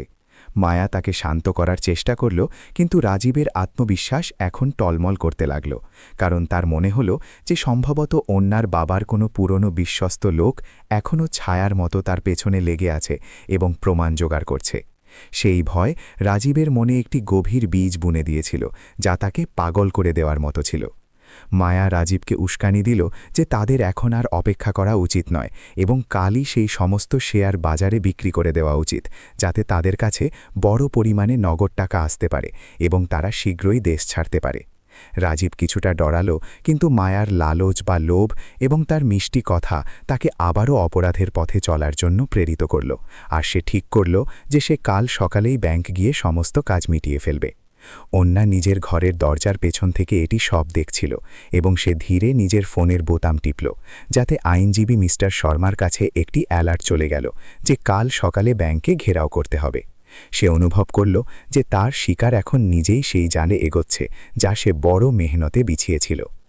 রাতের খাবারের সময় রাজীব অন্যার সাথে অত্যন্ত রুক্ষ ব্যবহার করল এবং তাকে কড়া সতর্কবাণী দিল যে সে ভবিষ্যতে ঘরের কোনো কাজে দখল না দেয় এবং কেবল নিজের চিকিৎসার উপর ধ্যান কেন্দ্রিত করে। অন্না অত্যন্ত বিনম্রতার সাথে নিজের মাথা ঝুঁকালো এবং বলল যে সে সেটাই করবে যা তার স্বামীর জন্য সঠিক হবে, কারণ তার কাছে রাজীবের খুশির চেয়ে বড় আর কিছুই নেই। মায়া টেবিলের নিচ থেকে রাজীবের পা টিপল এবং তাকে হেসে ইশারা করল যে সবকিছু তাদের পরিকল্পনা অনুযায়ীই চলছে, অথচ অন্যা তাদের পায়ের সেই নড়াচড়া টেবিলের কোণ থেকে স্পষ্ট দেখতে পাচ্ছিল। সে অনুভব করল যে রাজীবের অহংকার তাকে এতটাই অন্ধ বানিয়ে দিয়েছে যে সে পাশে দাঁড়িয়ে থাকা বিপদকেও দেখতে পাচ্ছে না। যখন সবাই শুয়ে পড়ল, অন্যা নিজের ব্যালকনিতে গিয়ে দাঁড়ালো এবং ঠান্ডা হাওয়ার ঝাপটা নিজের মুখে অনুভব করল, যা তাকে তার আস্তে চলা আজাদী বা স্বাধীনতা এবং জয়ের এহসাস করাচ্ছিল। সে ভাবল যে কিভাবে ভালোবাসার নামে সে একটি এমন সাপকে পুষেছিল যে তাকেই দংশন করার চেষ্টা করল, কিন্তু এখন সে সেই বিষকে একটি ঔষধে বদলানোর জন্য পুরোপুরি তৈরি ছিল। সে নিজের চোখের পট্টি ধীরে সরালো এবং তারাভরা আকাশকে দেখল, যা তাকে সাক্ষ্য দিচ্ছিল যে অন্ধকার রাত যতই লম্বা হোক না কেন, ভোর হবেই। সে নিজের ভেতরে একটি নতুন শক্তির অনুভব করছিল যা তাকে যে কোনো পরিস্থিতিতে লড়াই করার জন্য প্রেরিত করছিল এবং মজবুত বানাচ্ছিল। পরবর্তী সকালে রাজীব খুব তাড়াতাড়ি উঠে পড়ল এবং সে নিজের সবচেয়ে দামি ফাইলগুলো একটি ব্রিফকেসে ভরল, এটি না জেনেই যে অন্যা সেই ফাইলগুলোর কিছু গুরুত্বপূর্ণ পাতা আগেই বদলে দিয়েছিল। সে মায়াকে ফোন করল এবং তাকে ব্যাংকের বাইরে দেখা করতে বলল, যাতে তারা মিলে সেই স্বাক্ষরগুলোর ভেরিফিকেশন করিয়ে নিতে পারে এবং টাকা ট্রান্সফার করার প্রক্রিয়াকে অন্তিম রূপ দিতে পারে। অন্যা কাকির মাধ্যমে এটি নিশ্চিত করল যে রাজীবের গাড়ির জিপিএস ট্র্যাকারকে সক্রিয় করে দেওয়া হয়, যাতে তার প্রতিটি লোকেশন পুলিশ এবং মিস্টার শর্মার কাছে রিয়েল টাইমে পৌঁছাতে থাকে। সে জানত যে রাজীব এখন সেই রাস্তায় চলতে শুরু করেছে যেখান থেকে ফিরে আসার আর কোনো পথ অবশিষ্ট ছিল না। রাজীব যখন ব্যাংক পৌঁছাল তখন তার ওখানকার পরিবেশ কিছু অদ্ভুত লাগল, যেন কিছু সাদা পোশাকের লোক তার গতিবিধির ওপর নজর রাখছে, কিন্তু সে এটিকে নিজের ঘাবড়ানি ভেবে উপেক্ষা করে দিল। সে ম্যানেজারের কেবিনে গিয়ে কাগজপত্র পেশ করল এবং দাবি করল যে অন্না তাকে নিজের সম্পত্তির পূর্ণ পাওয়ার অফ অ্যাটর্নি দিয়ে দিয়েছে এবং সে তৎক্ষণাৎ ফান্ড ট্রান্সফার করতে চায়। ম্যানেজার কাগজগুলো বড় মন দিয়ে দেখল এবং তারপর রাজীবকে বলল যে তাকে এই প্রক্রিয়া পুরো করার জন্য কিছু অতিরিক্ত সময় চাই, কারণ রাশি বা অঙ্কটি অনেক বড় এবং বোর্ডের অনুমতি আবশ্যক। রাজীব অধৈর্য হয়ে নিজের ঘড়ির দিকে তাকাল, এটি জেনে যে তার কাছে সময় খুব কম এবং তাকে তাড়াতাড়ি করতে হবে। মায়া বাইরে গাড়িতে বসে রাজীবের অপেক্ষা করছিল এবং সে লাগাতার তাকে ফোন করে জিজ্ঞেস করছিল যে কাজে এত দেরি কেন হচ্ছে এবং ম্যানেজার কি কোনো বিষয়ে সন্দেহ করেছে। রাজীব তাকে বকে বলল যে সে শান্ত থাকে, কারণ ব্যাংকের নিয়ম অনেক করা হয় আর যদি তারা ঘাবড়ানি দেখাবে তবে ধরা পড়ার ঝুঁকি আরও বেড়ে যাবে। অন্না এই সময় নিজের ঘরে সুরক্ষিত বসে বিক্রমের সাথে একটি স্ক্রিনে ব্যাংকের ভেতরের গতিবিধি লাইভ দেখছিল, কারণ সে ম্যানেজারের কেবিনে আগেই একটি ক্যামেরা ফিট করিয়ে দিয়েছিল। তার চোখে একটি অদ্ভুত সন্তুষ্টি ছিল, কারণ সে নিজের শত্রুদের তাদের নিজেদেরই বিছানো জালে ফেসে যেতে দেখছিল। ব্যাংক ম্যানেজার অন্নাকে একটি কনফার্মেশন কল করল, যেমনটা অন্না তাকে আগেই নির্দেশ দিয়ে রেখেছিল, এবং অন্না অত্যন্ত ডর বা ভীত আর দুর্বল স্বরে নিজের সম্মতি দিয়ে দিল।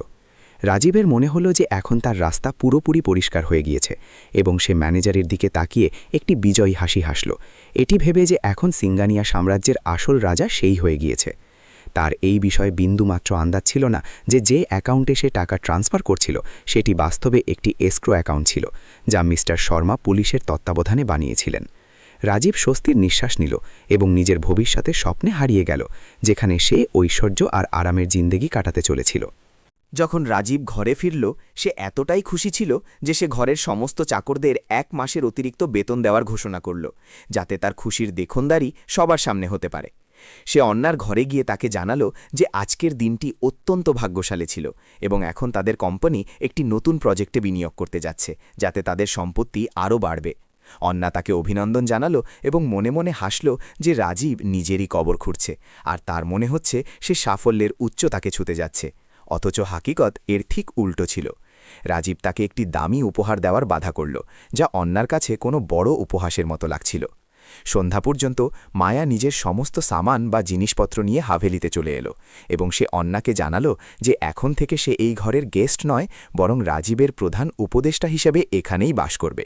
অন্না এর বিরোধ করার নাটক করল এবং কাঁদতে লাগল, যাতে রাজীব তাকে আবারও বকার সুযোগ পেয়ে গেল এবং সে অন্নাকে একটি কোণে বসিয়ে নিজের কপাল বা ভাগ্যের ওপর কাঁদার জন্য ছেড়ে দিল। মায়া অন্নার ব্যক্তিগত ওয়ার্ড্রোব থেকে তার সবচেয়ে দামি শাড়িটি বের করল এবং সেটি পরে আয়নায় দেখতে লাগল, এটি বলতে বলতে যে এখন থেকে এই ঘরের প্রতিটি জিনিসের ওপর কেবল তারই অধিকার হতে চলেছে। অন্না সেই অপমান চুপচাপ সহ্য করল, কারণ সে জানত যে তাকে শীঘ্রই এর বদলা নিতে হবে। রাতে বাগানের অন্ধকার কোণে রাজীব এবং মায়া নিজেদের জয়ের উদযাপন শ্যাম্পেনের সাথে করছিল এবং তারা দুজনে অন্নার অন্ধভক্তি আর তার অন্ধত্বের কদর্য উপহাস উড়াচ্ছিল। অন্না নিজের জানালা থেকে তাদের এই জঘন্য কাজের ভিডিও রেকর্ডিং করল এবং সেটিকে নিজের গুপ্ত ফোল্ডারে সাজিয়ে নিল, যা এখন একটি অত্যন্ত বড় অপরাধী কেসের প্রধান আধার হতে চলেছিল। সে অনুভব করল যে তার সহনশীলতার সীমা এখন শেষ হয়ে আসছে, কিন্তু তাকে নিজেকে শান্ত রাখতে হচ্ছিল, কারণ আসল ধামাকা এখন কিছুদিন দূরে ছিল, যখন সে নিজের চোখ সবার সামনে খুলবে। সে নিজের ক্যামেরার লেন্স জুম করল, যাতে রাজীব এবং মায়ার মুখের ভাব স্পষ্ট রূপে ধরা যায়। অন্না কাকিকে ডেকে তাকে পরবর্তী সকালের জন্য কিছু খাস নির্দেশ দিল এবং বলল যে এখন সময় এসে গিয়েছে যে তারা নিজেদের পরবর্তী ঘুঁটিকে বোর্ডের মিটিংয়ে নামাক। সে বিক্রমকে বলল যে সে রাজীবের কম্পিউটারে একটি এমন ডিজিটাল ভাইরাস ঢুকিয়ে দেয় যা কেবল সেই সময় অ্যাক্টিভ হবে যখন রাজীব নিজের প্রেজেন্টেশন দেবে, যাতে তার পোল খুলে যেতে পারে। অন্নার চোখে এখন একটি নিষ্ঠুর নিশ্চয়তা ছিল এবং সে নিজের লাঠি দূরে ছুঁড়ে ফেলে দিয়ে ঘরের মাঝখানে দাঁড়িয়ে নিজেকে আবারও একজন স্বতন্ত্র এবং শক্তিশালী মহিলারূপে অনুভব করতে শুরু করল। তার বিশ্বাস ছিল যে তার মেহনত এবং ধৈর্যের ফল এখন সে পেতে চলেছে এবং ন্যায়ের জয় হবে। রাতের সন্নাটে বা নিস্তব্ধতায় অন্না নিজের চোখের পট্টিকে আরও একবার নিজের চোখে বাঁধল, কিন্তু এইবার এটি কোনো বাধ্যবাধকতার জন্য নয়, বরং তার অন্তিম প্রতিশোধের নাটকের একটি অংশ ছিল। সে শুনল যে রাজীব নেশায় চুর হয়ে নিজের ঘরের দিকে যাচ্ছিল এবং তার নিজের সাফল্যের এত অহংকার ছিল যে সে রাস্তায় পড়তে পড়তে বাঁচল, যা অন্না দেখল। সে জানত যে কালকের সকাল রাজীবের জন্য সেই কালো সকাল হবে যার সে স্বপ্নেও কখনো বিচার করেনি, এবং তার পুরো দুনিয়া তাসের ঘরের মতো ছড়িয়ে পড়বে। সে নিজের শ্বাস স্থির করল এবং সেই মুহূর্তের অপেক্ষা করতে লাগল যখন সে দুনিয়াকে সত্য দেখাবে। অন্না নিজের বিছানায় শুয়ে সেই পুরনো স্মৃতিগুলো তাজা করল যখন তার বাবা তাকে এই কোম্পানির দায়িত্ব সঁপেছিলেন এবং তাকে সততার পাঠ পড়িয়েছিলেন, যা সে এখন বাঁচাতে চলেছিল। সে অনুভব করল যে তাকে এখন কোনো দুর্বলতার অনুমতি নেই এবং তাকে নিজের বাবার সম্মান আর নিজের মেহনত রক্ষার জন্য একটি পাহাড় বা চটানের মতো দাঁড়িয়ে থাকতে হবে। সে নিজের মুঠি শক্ত করল এবং একটি শান্ত হাসির সাথে নিজের চোখ বন্ধ করে নিল, এটি জেনে যে এখন তার সময় আসতে চলেছে এবং ন্যায়ের দেবী নিজের তলোয়ার খাক থেকে বের করে নিয়েছেন। তার মনে এখন কেবল একটাই লক্ষ্য ছিল, আর সেটি ছিল সিঙ্গানিয়া সাম্রাজ্যের মর্যাদা রক্ষা করা। ঘরে ধীরে ধীরে জ্যোৎস্না ছড়িয়ে পড়ছিল, যা অন্যার মুখে একটি দিব্য আভা ছড়িয়ে দিচ্ছিল, যেন প্রকৃতি নিজেই তাকে তার আস্তে চলা লড়াইয়ের জন্য নিজের আশীর্বাদ দিচ্ছিল। সে জানত যে এই সংঘর্ষ কেবল সম্পত্তির জন্য ছিল না, বরং সেই বিশ্বাসের জন্য ছিল যা রাজীব বড় নির্দয়তার সাথে পিষে দিয়েছিল এবং যার দাম তাকে চোকাতেই হবে। সে একটি শেষবার গভীর শ্বাস নিল এবং নিজের মনকে পুরোপুরি খালি করে দিল, যাতে সে আস্তে চলা চ্যালেঞ্জগুলোর মোকাবিলা পুরোপুরি সতর্ক আর বুদ্ধিমত্তার সাথে করতে পারে। তার নিজের জয়ের পুরো ভরসা ছিল, কারণ সত্য তার সাথে ছিল এবং তার সাহস যে কোনো তুফানের চেয়ে বড় আর মজবুত ছিল। সিঙ্গানিয়া হাবেলি আজ রাতে কোনো জাদুকরী মহলের মতো আলোয় জগমগ করছিল, কারণ এটি অন্না এবং রাজীবের বিয়ের 10ম বার্ষিকীর ভব্য বা রাজকীয় অবসর ছিল। চারদিকে দামি বিদেশি ফুলের সুবাস ছড়িয়েছিল এবং শহরের নামি দামি শিল্পপতি, রাজনেতা এবং বিখ্যাত ব্যক্তিত্বরা এই উদযাপনের অংশ হওয়ার জন্য সেখানে মজুদ ছিলেন। অন্না একটি অত্যন্ত খুবসুরত বা সুন্দর গাঢ় লাল রঙের রেশমি শাড়ি পরেছিল, যা তার ফ্যাকাশে ত্বককে খুব মানাচ্ছিল। কিন্তু তার চোখে বাঁধা সেই কালো পট্টি সবাইকে একটি দুঃখদ কাহিনী শোনাচ্ছিল। সে নিজের লাঠির সাহায্যে একটি কোণে দাঁড়িয়েছিল। রাজীব মেহমানদের মাঝে অত্যন্ত আত্মবিশ্বাসের সাথে ঘুরছিল এবং কাউকেই এটি বলার সুযোগ ছাড়ছিল না যে সে তার অন্ধ স্ত্রীর কতটা খেয়াল রাখে। সে থেমে থেমে অন্নার কাছে আসত এবং তার কাঁধে হাত রেখে ক্যামেরার জন্য হাসত, যাতে পরবর্তী দিন খবরের কাগজে তার একটি আদর্শ স্বামীর ছবি ছাপা হতে পারে। অন্না তার স্পর্শের কৃত্রিমতাকে অনুভব করতে পারছিল এবং সে জানত যে এই ভালোবাসা মাখা নাটকের পেছনে ঘৃণা আর লালচের একটি গভীর সমুদ্র লুকিয়ে আছে। সে ভেতর ভেতর নিজেকে শান্ত রেখেছিল এবং শুধু সঠিক সময়ের প্রতীক্ষা করছিল। মায়াও সেই পার্টিতে মজুদ ছিল এবং সে জানত বুঝে একটি এমন পোশাক পরেছিল যা অন্যার গরিমাকে চ্যালেঞ্জ দিচ্ছিল, যেন সে আগেই এই ঘরের আসল মালকিন হয়ে গিয়েছে।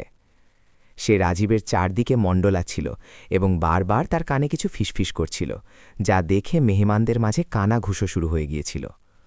অন্না নিজের শোনার তীব্র শক্তির কারণে সেই লোকেদের কথা স্পষ্ট শুনতে পাচ্ছিল, যারা রাজীব ও মায়ার অবৈধ সম্পর্কের ওপর প্রশ্ন তুলছিল। সে নিজের মুঠিকে কষে নিল এবং নিজের কালো পট্টির পেছনে লুকানো ক্রোধকে একটি রণনৈতিক শক্তিতে বদলে দিল। পার্টির মাঝখানে রাজীব কিছু খাস ব্যবসায়িক অংশীদারদের নিজের ব্যক্তিগত স্টাডি রুমে নিয়ে যাওয়ার ফয়সালা নিল, যাতে সে সেই ভ্রষ্ট বা দুর্নীতিগ্রস্ত চুক্তিগুলোর ওপর চর্চা করতে পারে, যা সে গুপ্তরূপে তৈরি করেছিল। অন্না জানত যে এটিই সেই সময় যখন সে তাদের সবচেয়ে বড় রাজ বা গোপন কথাকে সব সময়কার জন্য কয়েদ করতে পারে, কারণ সে সেই ঘরে আগে থেকেই সোনার সরঞ্জাম লাগিয়ে রেখেছিল।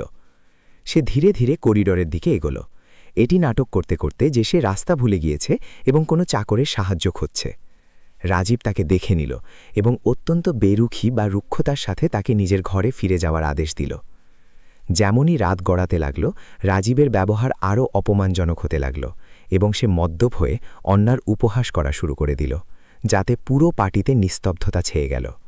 সে মেহমানদের সামনে বলল যে একটি অন্ধ মহিলার সাথে জীবন কাটানো কোনো বোঝা বয়ে বেড়ানোর মতো এবং সে কেবল দয়ার কারণেই সম্পর্ক পালন করছে। অন্যার চোখে জল চলে এলো, কিন্তু সেগুলি দুঃখের নয়, বরং সেই রাগের ছিল যা এখন ফেটে পড়ার জন্য বেতাব ছিল। তবুও সে নিজের ওপর নিয়ন্ত্রণ রাখল। মায়া রাজীবের সাথে দিল এবং মেহমানদের সামনে অন্যার অসহায়তার ওপর একটি তীক্ষ্ণ ব্যঙ্গও করে ফেলল। অন্না কাকিকে একটি গুপ্ত ইশারা করল, যে পাশেই দাঁড়িয়ে সবকিছু দেখছিল এবং যার কাছে সেই রেকর্ডিং ডিভাইস ছিল, যাতে রাজীবের কবুলনামা রেকর্ড করা ছিল। কাকি চাতুর্যের সাথে সেই ফাইলগুলোকে বিক্রম পর্যন্ত পৌঁছে দেওয়ার কাজ শুরু করে দিল, যে হাভেলির বাইরে একটি গুপ্ত ভ্যানে বসে পুরো ডিজিটাল নেটওয়ার্কের উপর নজর রাখছিল। অন্যা জানত যে রাজীবের প্রতিটি গালি এবং তার প্রতিটি অপমান এখন তার বিনাশের দস্তাবেজ বা দলিল হচ্ছে, যা আদালতে পেশ করা হবে। সে অনুভব করল যে তার সহনশীলতা বা ধৈর্যের পরীক্ষা এখন নিজের অন্তিম ধাপে পৌঁছে গিয়েছে এবং এখন পেছনে ফেরা সম্ভব ছিল না। পার্টির সবচেয়ে ভব্য বা রাজকীয় মুহূর্তে যখন কেক কাটার সময় এলো, রাজীব অন্যার হাত ধরার বদলে মায়ার হাত ধরে নিল এবং তাকে নিজের কাছে টেনে নিল। মেহমানরা এটি দেখে দন্য বা স্তম্ভিত হয়ে গেলেন যে রাজীব জনসমক্ষে নিজের স্ত্রীর এত বড় অপমান করছিল, কিন্তু কেউ তাকে বকার হিম্মত করল না। অন্যা নিজের লাঠিকে শক্ত করে ধরল এবং অনুভব করল যে রাজীব এবং মায়া একে অপরের অত্যন্ত কাছে দাঁড়িয়ে নিজেদের জয়ের উদযাপন করছিল। সে নিজের অন্ধ চোখ বন্ধ রাখল, কিন্তু তার অন্তর্মন সেই দৃশ্যকে পুরো স্পষ্টতার সাথে দেখছিল এবং তার ঘৃণা হচ্ছিল। অন্যা নিজের ওড়নার নিচে লুকানো একটি ছোট বোতাম টিপল, যাতে তার গলায় থাকা লকেটের ভেতরে লাগানো মাইক্রোফোন সক্রিয় হয়ে গেল এবং সে রাজীবের কাছে পৌঁছে গেল। সে অত্যন্ত নিচু স্বরে রাজীবকে জিজ্ঞেস করল যে সে কি আজ খুশি, যার ওপর রাজীব তাকে ধাক্কা দিয়ে বলল যে তার উপস্থিতি তার খুশিকে কমিয়ে দেয়। এটি সবকিছু রেকর্ড হচ্ছিল এবং বিক্রম সেটিকে তৎক্ষণাৎ ক্লাউড স্টোরেজে আপলোড করে দিল, যাতে এটিকে কখনো মেটানো না যায়। অন্যার এখন নিজের সুরক্ষার চিন্তা ছিল না, কারণ সে জানত যে কানুন বা আইন এখন তার পক্ষে মজবুতভাবে দাঁড়িয়েছিল।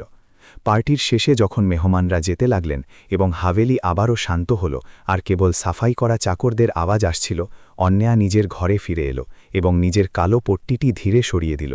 তার চোখে একটি এমন আগুন ছিল যা যে কোনো অন্যায়কে ভস্ম করার শক্তি রাখত, এবং তার চেহারা এখন আগের চেয়ে আরও বেশি দৃঢ় এবং শান্ত দেখাচ্ছিল। সে জানালার বাইরে দেখল, যেখানে চাঁদ এখন মেঘের পেছনে লুকিয়ে যাচ্ছিল। অন্যা সেই ছবিগুলোকে দেখল যা বিক্রম তাকে পার্টির সময় পাঠিয়েছিল, যেগুলোতে রাজীব এবং মায়ার ঘনিষ্ঠতার স্পষ্ট প্রমাণ ছিল, যা কোনো সন্দেহের অতীত ছিল। তার মনে পড়ল যে কিভাবে সে একসময় রাজীবের ওপর চোখ বুঝে ভরসা করত এবং নিজের পুরো দুনিয়া তার পায়ে রাখত, যার সে এত খারাপ প্রতিদান দিল। তার মনে এখন দুঃখের জায়গায় একটি ঠান্ডা ঘৃণা নিয়ে নিয়েছিল, যা তাকে নিজের পরিকল্পনা বাস্তবায়িত করার জন্য জরুরি মানসিক শক্তি এবং সাহস প্রদান করছিল। সে নিজের কাছে ওয়াদা করল যে সে নিজের এই দুর্বলতাকে নিজের সবচেয়ে বড় শক্তি বানিয়ে সবাইকে অবাক করে দেবে। পরবর্তী দিনের জন্য সে বোর্ড অফ ডিরেক্টরসের একটি গুপ্ত জরুরি মিটিং ডাকার নির্দেশ মিস্টার শর্মাকে দিল, যাতে রাজীবের আর্থিক কেলেঙ্কারির পুরো মুখোশ খুলে দেওয়া নির্ধারিত ছিল। সে এটি নিশ্চিত করল যে রাজীবকে এই মিটিংয়ের ব্যাপারে ততক্ষণ পর্যন্ত জানানো না হয় যতক্ষণ না সে ব্যাংক থেকে পুরোপুরি বেদখল হয়ে যায় এবং তার অধিকার কেড়ে নেওয়া হয়। অন্যা অনুভব করল যে এখন তার রণনীতি পুরোপুরি অভেদ্য হয়ে গিয়েছিল এবং রাজীবের কোনো পদক্ষেপ তাকে এখন এই রাস্তা থেকে বিচলিত করতে পারত না। সে নিজের বুদ্ধি এবং নিজের সহযোগীদের আনুগত্যের ওপর পুরো ভরসা রেখেছিল এবং সে জয়ের খুব কাছে ছিল। মায়া রাতের বেলা অন্যার ঘরে এসে তাকে আবারও উত্ত্যক্ত করার চেষ্টা করল এবং বলল যে রাজীব এখন তাকে ডিভোর্স দেওয়ার কাগজপত্র তৈরি করে ফেলেছে এবং সে এখন রাস্তায় এসে দাঁড়াবে। অন্যা খুব শান্তভাবে তার কথাগুলো শুনল এবং মনে মনে হাসল যে মায়ার নিজের আসতে চলা ধ্বংসের কোনো আন্দাজই নেই এবং সে এখনও ভ্রমের মধ্যে বেঁচে আছে। সে মায়াকে বলল তে মুজের খুশির উদযাপন করা উচিত, কারণ দুনিয়াতে কিছুই স্থায়ী হয় না এবং সময় বদলাতে দেরি লাগে না। মায়া তার কথাগুলোকে একজন হার স্বীকার করে নেওয়া মহিলার প্রলাপ মনে করল এবং সেখান থেকে অনেক অহংকারের সাথে চলে গেল। অন্যা নিজের বাবার ছবির দিকে তাকিয়ে নিজের চোখ থেকে একটি অশ্রুবিন্দু মুছল এবং তার কাছে ক্ষমা চাইল যে সে একজন ভুল মানুষকে এই সাম্রাজ্যে ঢোকার সুযোগ করে দিয়েছিল। সে নিজের আত্মার গভীরতায় উঁকি দিল এবং দেখল যে সে এখন আগের চেয়ে অনেক বেশি পরিপক্ব এবং যুদ্ধের জন্য তৈরি একজন যোদ্ধায় পরিণত হয়েছে, যে নিজের অধিকারের জন্য লড়তে জানে।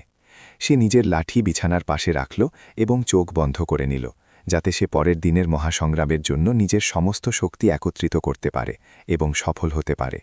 সে জানত যে কাল তার অন্ধ চোখের পেছনে লুকিয়ে থাকা সত্যের ভোর হতে চলেছে, যা সবাইকে চমকে দেবে। হাভেলির করিডোরগুলো এখন পুরোপুরি শান্ত ছিল, কিন্তু সেই শান্তিতে একটি ভারী পণ ছিল, যা আসতে চলা বিনাশকারী ঝড়ের দিকে স্পষ্ট সংকেত করছিল, যা কেউ অনুভব করতে পারেনি। অন্যার শ্বাসপ্রশ্বাস এখন পুরোপুরি ছন্দবদ্ধ ছিল এবং তার মস্তিষ্ক বিদ্যুতের গতিতে সেই সমস্ত আইনি ধারাগুলোকে আওড়াচ্ছিল, যার মাধ্যমে সে রাজীবকে গড়াদের পেছনে পাঠাতে চলেছিল। সে অনুভব করল যে ন্যায়ের চাকা এখন চলতে শুরু করেছে এবং তার গতিকে আটকানো এখন কারো সাধ্যের মধ্যে ছিল না, কারণ সমস্ত প্রমাণ সুরক্ষিত হাতে পৌঁছে গিয়েছিল। সে নিজের জয়ের প্রতি নিশ্চিত ছিল। সে ভাবল যে ভালোবাসা বাস্তবে মানুষকে কতটা দুর্বল বানিয়ে দেয়, কিন্তু সেই ভালোবাসাই যখন অপমানিত হয় তখন তা এমন এক আগুনের শিখা হয়ে যায় যা সব কিছু পুড়িয়ে দিতে পারে। রাজীব না কেবল তার চোখকে ধোঁকা দিয়েছিল, বরং তার আত্মারও অপমান করেছিল, যা সে কখনো ক্ষমা করতে পারত না, এবং তার তা করা উচিত ছিল না। অন্যা নিজের আঙুল দিয়ে সেই জায়গাটি স্পর্শ করল যেখানে পট্টি বাঁধা থাকত, এবং অনুভব করল যে এখন এই পর্দার আর কোনো প্রয়োজন নেই, এবং সে এটি খোলার জন্য তৈরি ছিল। তার একটি অদ্ভুত মুক্তির অনুভব হল, যেন সে কয়েক শতাব্দী ধরে চলে আসা কোনো ভারী মানসিক বোঝা সবসময় কারের জন্য নামিয়ে দিয়েছে। সে শেষবারের মতো বিক্রমের মেসেজ চেক করল, যাতে নিশ্চিত করা হয়েছিল যে সমস্ত ভিডিও ফুটেজ এবং রেকর্ডিং সুরক্ষিতভাবে একটি এনক্রিপ্টেড সার্ভারে স্টোর করে দেওয়া হয়েছে, যা কেউ সরাতে পারবে না। সে অনুভব করল যে প্রযুক্তি তাকে সেই শক্তি দিয়েছিল যার অভাব থাকলেই সে এই শক্তিশালী এবং ধূর্ত শত্রুর মোকাবিলা কখনো করতে পারত না, এবং সে এর জন্য বিক্রমের কাছে কৃতজ্ঞ ছিল। সে নিজের ফোন বন্ধ করল এবং সেটিকে বালিশের নিচে রেখে দিল। নিজের চোখ আবারও বন্ধ করল এবং নিজের মনকে পুরোপুরি শান্ত করে নিল।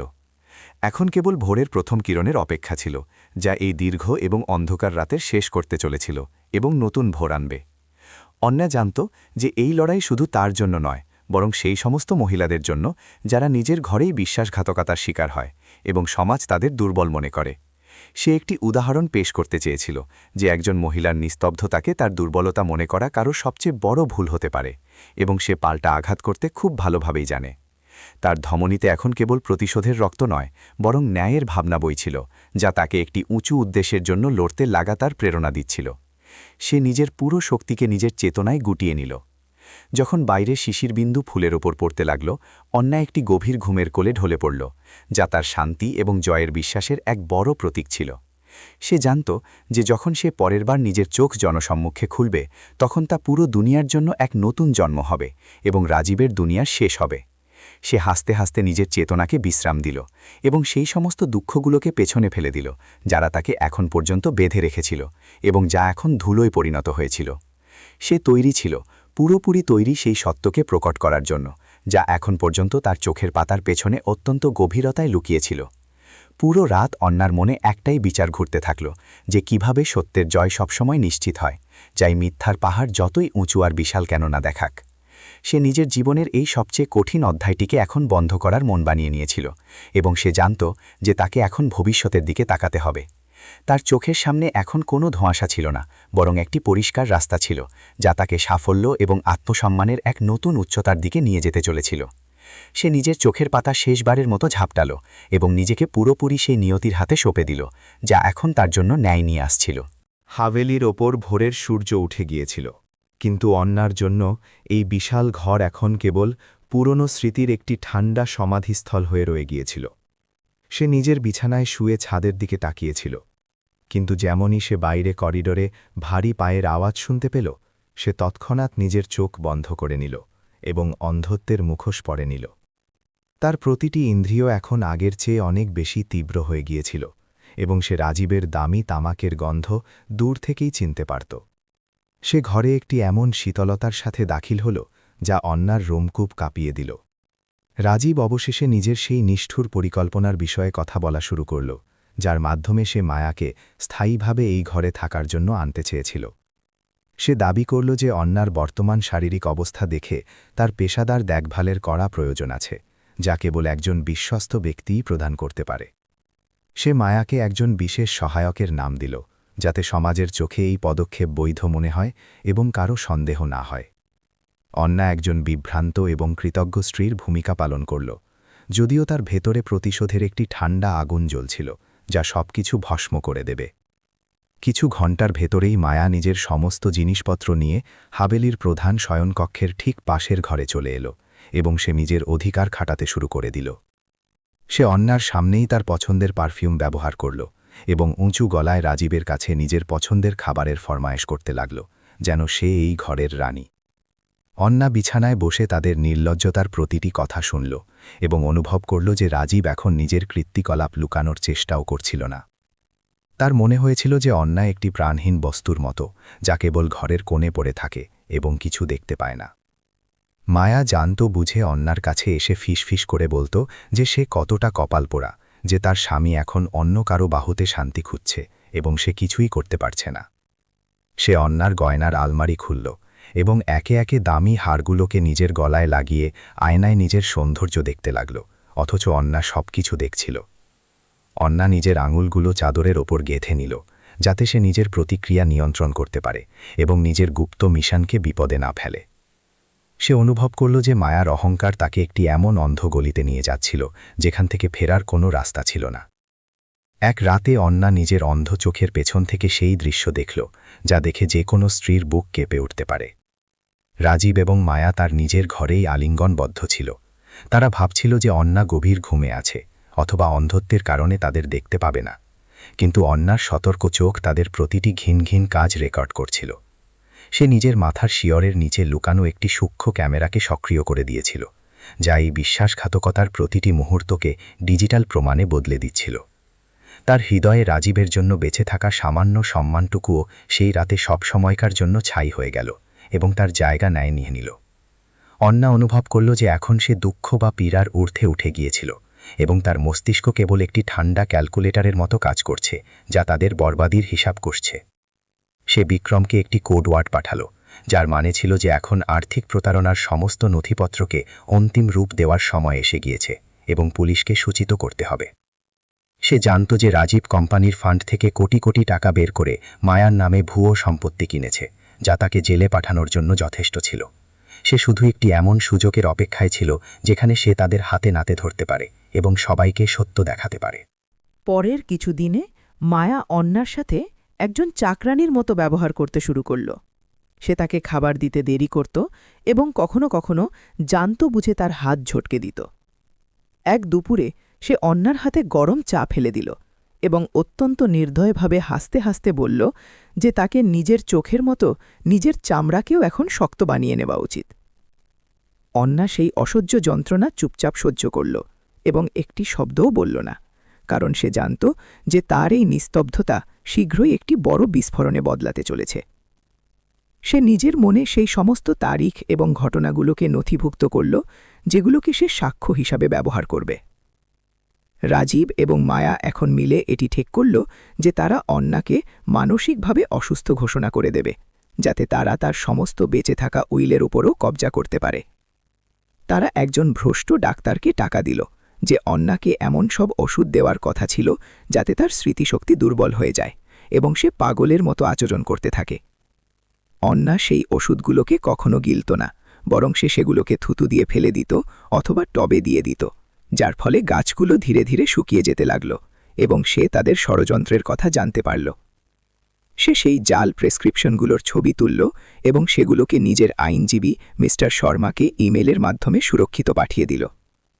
অন্না কাকির সাহায্যে ঘরের সেই অংশেও ক্যামেরা লাগিয়ে দিল যেখানে রাজীব এবং মায়া নিজেদের গুপ্ত ব্যবসায়িক মিটিং করত এবং গুরুত্বপূর্ণ নথিপত্র নিয়ে আলোচনা করত। সে শুনল যে কিভাবে রাজীব একজন বিদেশি ক্লায়েন্টকে ধোঁকা দেবার জন্য কোম্পানির আসল হিরেগুলোকে নকল পাথর দিয়ে বদলানোর পরিকল্পনা করেছিল, যাতে সে মোটা মুনাফা কামাতে পারে। এই তথ্য সিঙ্গানিয়া ডায়মন্ডসের মর্যাদাকে পুরোপুরি ধ্বংস করে দিতে পারত এবং অন্না এটি রোখার জন্য নিজের প্রাণের বাজি লাগাতেও তৈরি ছিল। সে অনুভব করল যে তাকে এখন আরও দ্রুত গতিতে কাজ করতে হবে, কারণ কোম্পানির প্রতিষ্ঠা বিপন্ন ছিল। অন্না এক রাতে চুপিসারে রাজীবের স্টাডি রুমে প্রবেশ করল এবং তার সিন্দুকের পাসওয়ার্ড মনে করে সেটিকে খুলল, যা সে রাজীবের আঙুলের নড়াচড়া দেখে শিখেছিল। সে সেই সমস্ত গুপ্ত চুক্তি এবং অবৈধ হস্তান্তরের ফাইলগুলোর ফটোকপি বানাল, যা তার সাম্রাজ্যকে ফোকলা করে দিচ্ছিল এবং যেগুলোকে রাজীব অত্যন্ত সাবধানতার সাথে লুকিয়ে রেখেছিল। তার বুক দ্রুত কাঁপছিল, কারণ যদি রাজীব সেই সময় চলে আসত তবে সে তাকে মেরে ফেলত, কিন্তু তার কপাল তার সাথে ছিল। সে সমস্ত তথ্য নিজের সুরক্ষিত ক্লাউড ফোল্ডারে পাঠিয়ে দিল এবং সিন্দুকটিকে তেমনই বন্ধ করে দিল যেমনটি সেটি আগে ছিল। সকাল হতেই অন্না মিস্টার শর্মাকে ফোন করল এবং তাকে সেই সমস্ত নতুন প্রমাণের কথা জানাল যা সে রাতে জোগাড় করেছিল, যা শুনে আইনজীবী সাহেবও অবাক হয়ে গেলেন। তিনি অন্নাকে সতর্ক করলেন যে এখন তার প্রাণের অনেক বড় ঝুঁকি আছে এবং তাকে খুব শীঘ্রই নিজের আসল চেহারা সবার সামনে আনতে হবে, নতুবা রাজীব যা কিছু করে ফেলতে পারে। অন্না অত্যন্ত শান্তস্বরে বলল যে সে এখন মৃত্যু ভয় পায় না, কারণ সে নিজের চোখে নিজের সম্মানকে মরতে দেখেছে এবং এখন কেবল ন্যায় চাই। সে ঠিক করল যে আসতে চলা বোর্ড অফ ডিরেক্টরসের মিটিং হবে সেই মঞ্চ যেখানে সে সবাইকে সত্য দেখাবে। মায়ার মনে হচ্ছিল যে অন্না এখন পুরোপুরি তার বশে আছে, তাই সে নিজের নিষ্ঠুরতার সমস্ত সীমা পার করে দিল এবং অন্নাকে মেঝেতে শোয়ার জন্য বাধ্য করল। সে তাকে বারবার মনে করিয়ে দিত যে এখন এই হ্যাভেলিতে তার কোনো জায়গা নেই এবং শীঘ্রই তাকে একটি অজ্ঞাত বৃদ্ধাশ্রমে পাঠিয়ে দেওয়া হবে, যেখানে কেউ তাকে খুঁজে পাবে না। অন্না তার চোখের দিকে চোখ রেখে দেখার নিজের ইচ্ছাকে খুব কষ্টে চেপে রাখল এবং শুধু এইটুকু বলল যে ঈশ্বর সবকিছু দেখছেন এবং তিনি ন্যায় করবেন। মায়া তার এই ধার্মিক কথায় অট্টহাসি দিল এবং তাকে ঠোকর মেরে ঘর থেকে বাইরে বেরিয়ে গেল, এটি ভুলে গিয়ে যে সময় কখনো বদলে যেতে পারে। বিক্রম অন্নাকে সূচিত করল যে সে রাজীবের ফোনের সমস্ত কল রেকর্ডিং বের করে নিয়েছে, যাতে সে মায়ার সাথে মিলে অন্নার গাড়ি দুর্ঘটনার আবারও পরিকল্পনা করছিল। এইবার তারা তাকে পুরোপুরি শেষ করার জন্য একজন ট্রাক ড্রাইভারকে সুপারি দেওয়ার কথা বলছিল, কারণ তাদের ভয় ছিল যে পাছে তার স্মৃতিশক্তি ফিরে না আসে। অন্নার আত্মা কেঁপে উঠল যখন সে শুনল যে যাকে সে নিজের সবকিছু মেনেছিল সে তার জীবনের সওদা কেবল কিছু টাকা আর অন্য এক মহিলার জন্য করছিল। সে সেই অডিও ক্লিপটিকে নিজের ফোনে সুরক্ষিত করল এবং নিজের ভেতরের ভয়কে একটি বিনাশকারী শক্তিতে বদলে দিল। অন্না এখন নিজের চালগুলো আরও সাবধানতার সাথে চলতে শুরু করে দিল এবং সে রাজীবকে এটি অনুভব করালো যে সে তার প্রতিটি ফয়সালার সমর্থন করে এবং তাকে পুরো অধিকার দেয়। সে জানত বুঝে কিছু এমন কাগজে দস্তখত করল যাতে রাজীবের মনে হলো যে সে কোম্পানির পুরো মালকিন হয়ে গিয়েছে এবং সে এখন সুরক্ষিত, অথচ সেই কাগজগুলো আইনিভাবে মূল্যহীন ছিল। রাজীব নিজের এই ভূয় জয়ের নেশায় এতটাই চুর হয়ে গেল যে সে নিজের গার্ডদেরও কমিয়ে দিল এবং সে খোলাখুলি নিজের লম্পকপনার কথা বলতে লাগল। অন্না তার এই অতি আত্মবিশ্বাসের পুরো ফায়দা তুলল এবং নিজের অন্তিম পরিকল্পনাকে অত্যন্ত সাবধানতার সাথে বাস্তবায়িত করতে শুরু করে দিল। বোর্ড মিটিংয়ের একদিন আগে অন্না কাকির সাথে মিলে নিজের সমস্ত বিশ্বস্ত কর্মচারীদের একটি গুপ্ত বার্তা পাঠাল এবং তাদের মিটিংয়ে উপস্থিত থাকার জন্য বলল, চাই যাই হয়ে যাক। সে নিজের চোখের পট্টিকে শেষবারের মতো আয়নায় দেখল এবং অনুভব করল যে এই পর্দা এখন কেবল কিছু ঘণ্টার মেহমান এবং তারপর এক নতুন ইতিহাস লেখা হবে। সে নিজের বাবার ছবিকে চুম্বন করে তার আশীর্বাদ নিল এবং নিজের কাছে ওয়াদা করল যে সে সিঙ্গানিয়া খানদানের নামে কখনো কোনো দাগ লাগতে দেবে না। তার ভেতরে এখন একটি এমন শান্তি ছিল যা কেবল সেই যোদ্ধার কাছে থাকে যে নিজের অন্তিম লড়াইয়ের জন্য তৈরি থাকে। রাতের নিস্তব্ধতায় রাজীব এবং মায়া নিজেদের হতে চলা পূর্ণ জয়ের উদযাপন করছিল এবং তারা প্রচুর মদ খেয়েছিল, যার ফলে তারা নিজেদের সুরক্ষার প্রতি একেবারেই লাপরোয়া হয়ে গিয়েছিল। অন্না তাদের ঘরের বাইরে দাঁড়িয়ে তাদের হাসি শুনল এবং ভাবল যে কিভাবে মানুষ অহংকারে এতটাই অন্ধ হয়ে যায় যে তার নিজের সামনে দাঁড়িয়ে থাকা নিজের মৃত্যুও দেখা যায় না। সে ধীরে নিজের ঘরের দিকে মুখ ফেরাল এবং সেই সমস্ত দস্তাবেজগুলোর শেষবারের মতো তদন্ত করল, যা তাকে পরের দিন দুনিয়ার সামনে পেশ করতে হবে। সে জানত যে কালকের সূর্য তার চোখে এক নতুন চমক এবং তার জীবনে এক নতুন সম্মান নিয়ে আসতে চলেছে। অন্না বিছানায় শুতেই নিজের শ্বাস-প্রশ্বাস নিয়ন্ত্রণ করল এবং নিজের মস্তিষ্ককে পুরোপুরি শান্ত করে নিল, যাতে সে কালকের গুরুত্বপূর্ণ দিনে কোনো ভুল ছাড়াই নিজের কাজ করতে পারে। সে জানত যে রাজীবের প্রতিক্রিয়া অত্যন্ত হিংস্র হতে পারে, তাই সে পুলিশের একটি বিশেষ দলকে আগে থেকেই গুপ্তরূপে হাভেলির কাছে মোতায়েন করিয়ে দিয়েছিল। তার চোখের সামনে এখন সেই পুরো পরিকল্পনা একটি ফিল্মের মতো চলছিল, যাতে সে মুখ্য নায়িকা ছিল এবং ভিলেনের শেষ খুব কাছে চলে এসেছিল। সে একটি গভীর এবং সন্তোষজনক ঘুমে শুয়ে পড়ল, কারণ সে নিজের কর্তব্য পুরোপুরি সততার সাথে পালন করেছিল। পরবর্তী সকালে যখন অন্না উঠল, সে নিজের চোখের পট্টিকে অত্যন্ত সাফাইয়ের সাথে বাঁধল এবং নিজের লাঠি নিয়ে ঘর থেকে বাইরে বেরোল, যেখানে রাজীব তার অপেক্ষা করছিল তাকে মিটিংয়ে নিয়ে যাওয়ার জন্য। রাজীব তাকে আরও একবার সতর্ক করে দিল যে সে সেখানে কেবল একটি ডামি হিসেবে বসবে এবং তাকে একটি শব্দও বলা চলবে না, নতুবা পরিণাম অনেক খারাপ হবে। অন্না মাথা নেড়ে তার কথা মেনে নিল এবং গাড়ির দিকে চলতে শুরু করল, অথচ তার হাতে লুকানো ছোট ট্রান্সমিটারটি লাগাতার বিক্রমকে সিগন্যাল পাঠাচ্ছিল। সে ভেতর থেকে নিজের অন্তিম চালের জন্য পুরোপুরি তৈরি ছিল। রাজীব অনেক আত্মবিশ্বাসের সাথে নিজের প্রেজেন্টেশন শুরু করল এবং ডিজিটাল স্ক্রিনে সেই সমস্ত জাল পরিসংখ্যান পেশ করতে লাগল যা সে বিক্রমের সাহায্য ছাড়াই তৈরি করেছিল। সে বোর্ডের সদস্যদের বোঝাল যে অন্যার শারীরিক পরিস্থিতি এখন কোম্পানির পরিচালনার জন্য উপযুক্ত নয় এবং তাকে পূর্ণ কার্যনির্বাহী অধিকার দেওয়া প্রয়োজন। সে নিজের গলায় একটি কৃত্রিম কষ্ট ফুটিয়ে তুলে বলল যে সে নিজের স্ত্রীর সম্মানের রক্ষা করতে চায়, কিন্তু ব্যবসার সাথে আপস করা সম্ভব নয়। বোর্ডের কিছু সদস্য তার কথায় প্রভাবিত হচ্ছিল, অথচ কিছু সদস্য এখনও অন্যার দিকে তাকিয়েছিল। নিজের কথাকে আরও প্রভাবী করার জন্য রাজীব টেবিলের ওপর সেই কাগজগুলো আছাড় মারল যেগুলোতে অন্না গত কয়েকদিনে জালভাবে স্বাক্ষর করেছিল।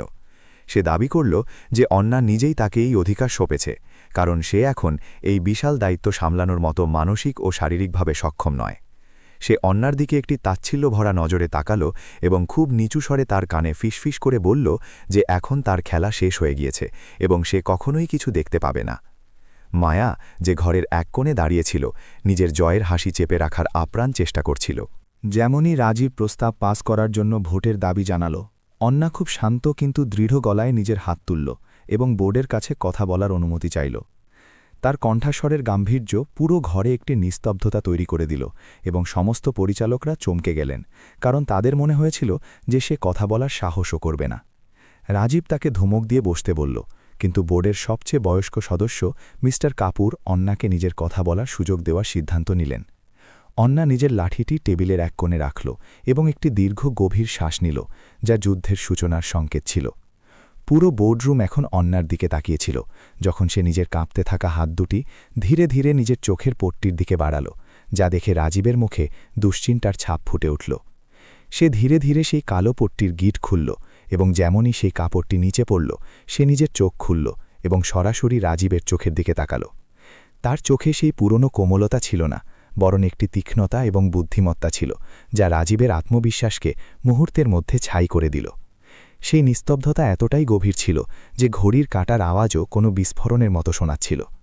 যখন সে সবাইকে সত্য জানাল, অন্না দাঁড়িয়ে স্পষ্ট গলায় ঘোষণা করল যে তার দৃষ্টিশক্তি অনেক সপ্তাহ আগেই ফিরে এসেছিল এবং সে এই নাটকটি কেবল রাজীবের আসল চেহারা দেখার জন্য করেছিল। সে জানালো যে কিভাবে একজন অন্ধ স্ত্রী হবার অভিনয় করে সে সেই সব কিছু দেখেছে এবং শুনেছে যা রাজীব তার থেকে লুকোনোর চেষ্টা করেছিল। রাজীবের হাত কাঁপতে লাগল এবং সে কিছু বলার চেষ্টা করতে লাগল, কিন্তু তার শব্দ তার গলাতেই আটকে গেল, কারণ সে এই ভয়াবহ সত্যের জন্য তৈরি ছিল না। বোর্ডের সদস্যদের মধ্যে এখন কানাকানি শুরু হল এবং তারা অন্যার এই সাহসী পদক্ষেপে পুরোপুরি স্তব্ধ হয়ে গেলেন। সে তৎক্ষণাৎ নিজের রিমোট কন্ট্রোল বের করল এবং বড় স্ক্রিনে সেই ভিডিও ফুটেজগুলো চালাতে শুরু করল, যা সে হাভেলির কোণে কোণে লুকানো ক্যামেরা দিয়ে রেকর্ড করেছিল। স্ক্রিনে রাজীব ও মায়াকে না কেবল রোমান্টিক ঘনিষ্ঠ অবস্থায় দেখা যাচ্ছিল, বরং তারা অন্যার হত্যার ষড়যন্ত্র করতেও স্পষ্ট শোনা যাচ্ছিল। বোর্ডের সদস্যদের মুখে ঘৃণার ভাব ফুটে উঠল যখন তারা দেখল যে কিভাবে তাদের সিইও নিজেরই স্ত্রীকে মারার সুপারি দেওয়ার কথা বলছে। মায়া ঘর থেকে পালানোর চেষ্টা করল, কিন্তু দরজায় আগে থেকেই পুলিশ এবং নিরাপত্তা রক্ষীরা মোতায়েন ছিল। অন্না এরপর সেই সমস্ত আর্থিক নথিপত্র ডিজিটালভাবে উপস্থাপন করল যা রাজীবের দ্বারা করা কোটি কোটি টাকার তসরুপ এবং মানি লন্ডারিংয়ের অকাট্য প্রমাণ ছিল। সে দেখালো যে কিভাবে সে কোম্পানির আসল হিরেগুলোকে নকল পাথর দিয়ে বদলানোর চেষ্টা করেছিল, যা সিঙ্গানিয়া গ্রুপের সম্মানের অপূরণীয় ক্ষতি করতে পারত।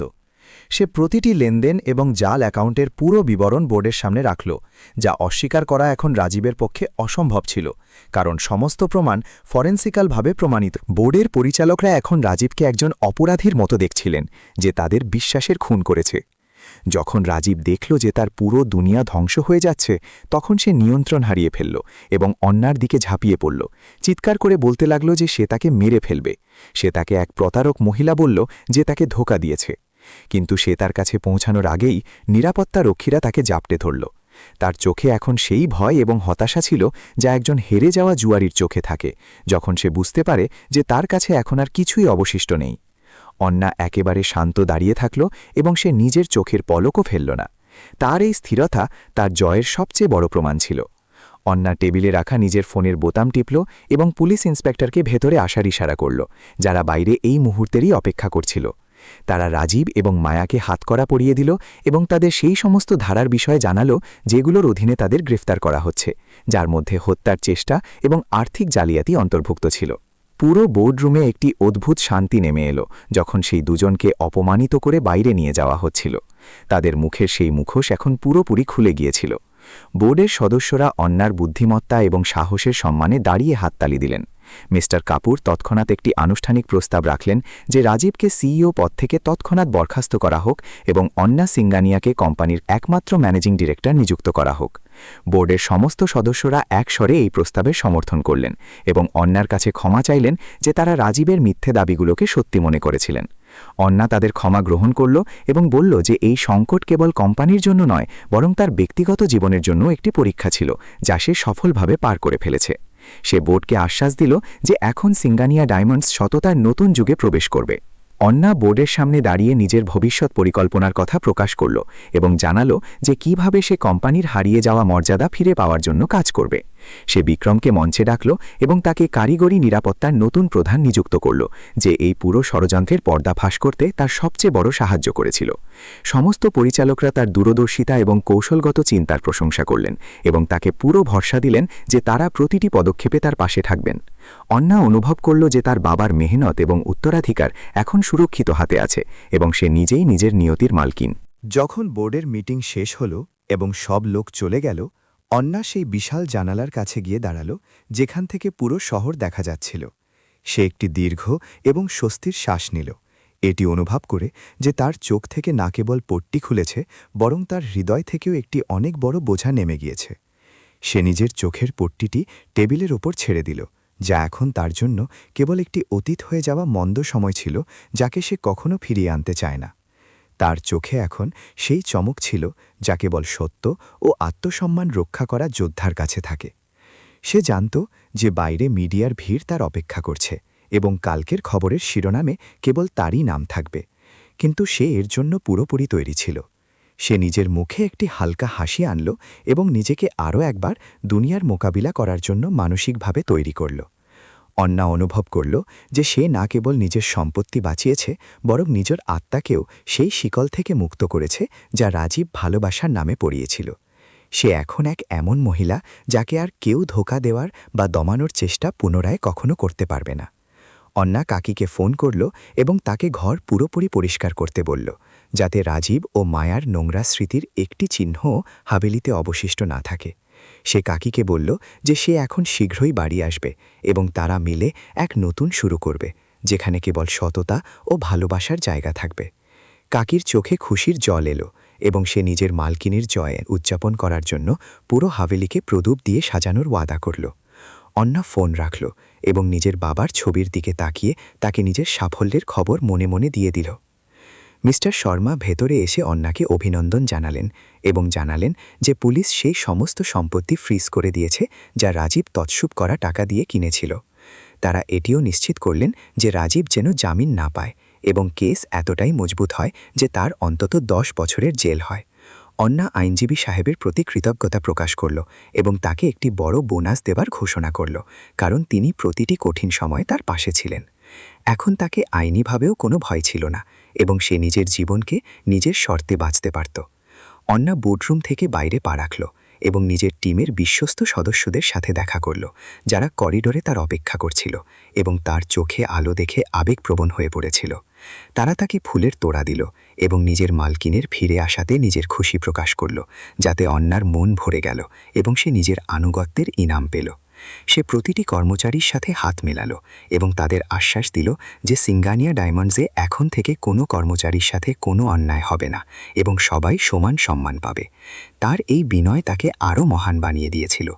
সন্ধ্যার আবছায়ায় যখন সে নিজের গাড়ির দিকে এগোলো, সে দেখল যে পুলিশের গাড়ি এখনও গেটের কাছে দাঁড়িয়েছিল এবং অপরাধীদের গড়াদের পেছনে নিয়ে যাওয়া হয়েছিল। সে এক মুহূর্তের জন্য রাজীবের চোখের দিকে তাকালো, যা এখন কেবল শূন্যতা ও অনুশোচনায় ভরা ছিল, কিন্তু অন্নার মনে এখন তার জন্য কোনো সহানুভূতি অবশিষ্ট ছিল না।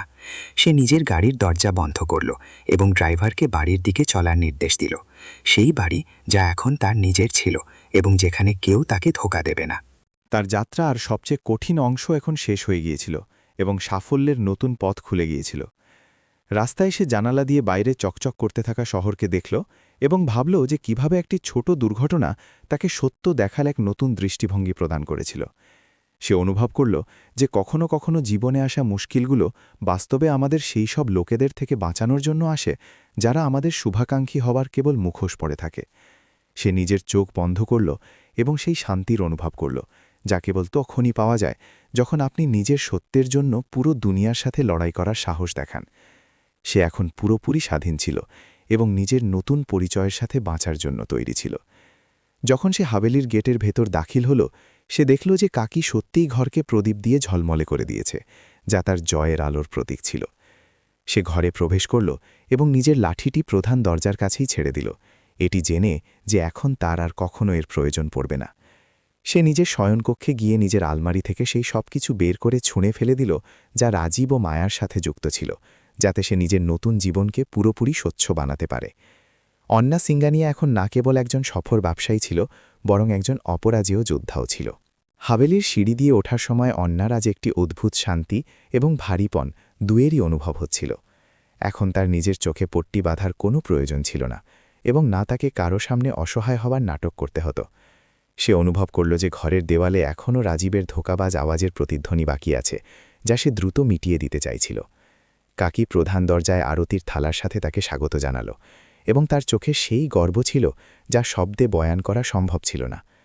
ওদিকে জেলের গড়াদের পেছনে রাজীবের অহংকার এখন পুরোপুরি ধুলোয় মিশে গিয়েছিল, এবং তার জায়গায় একটি ঘিন ঘিন ভয় বাসা বেঁধেছিল।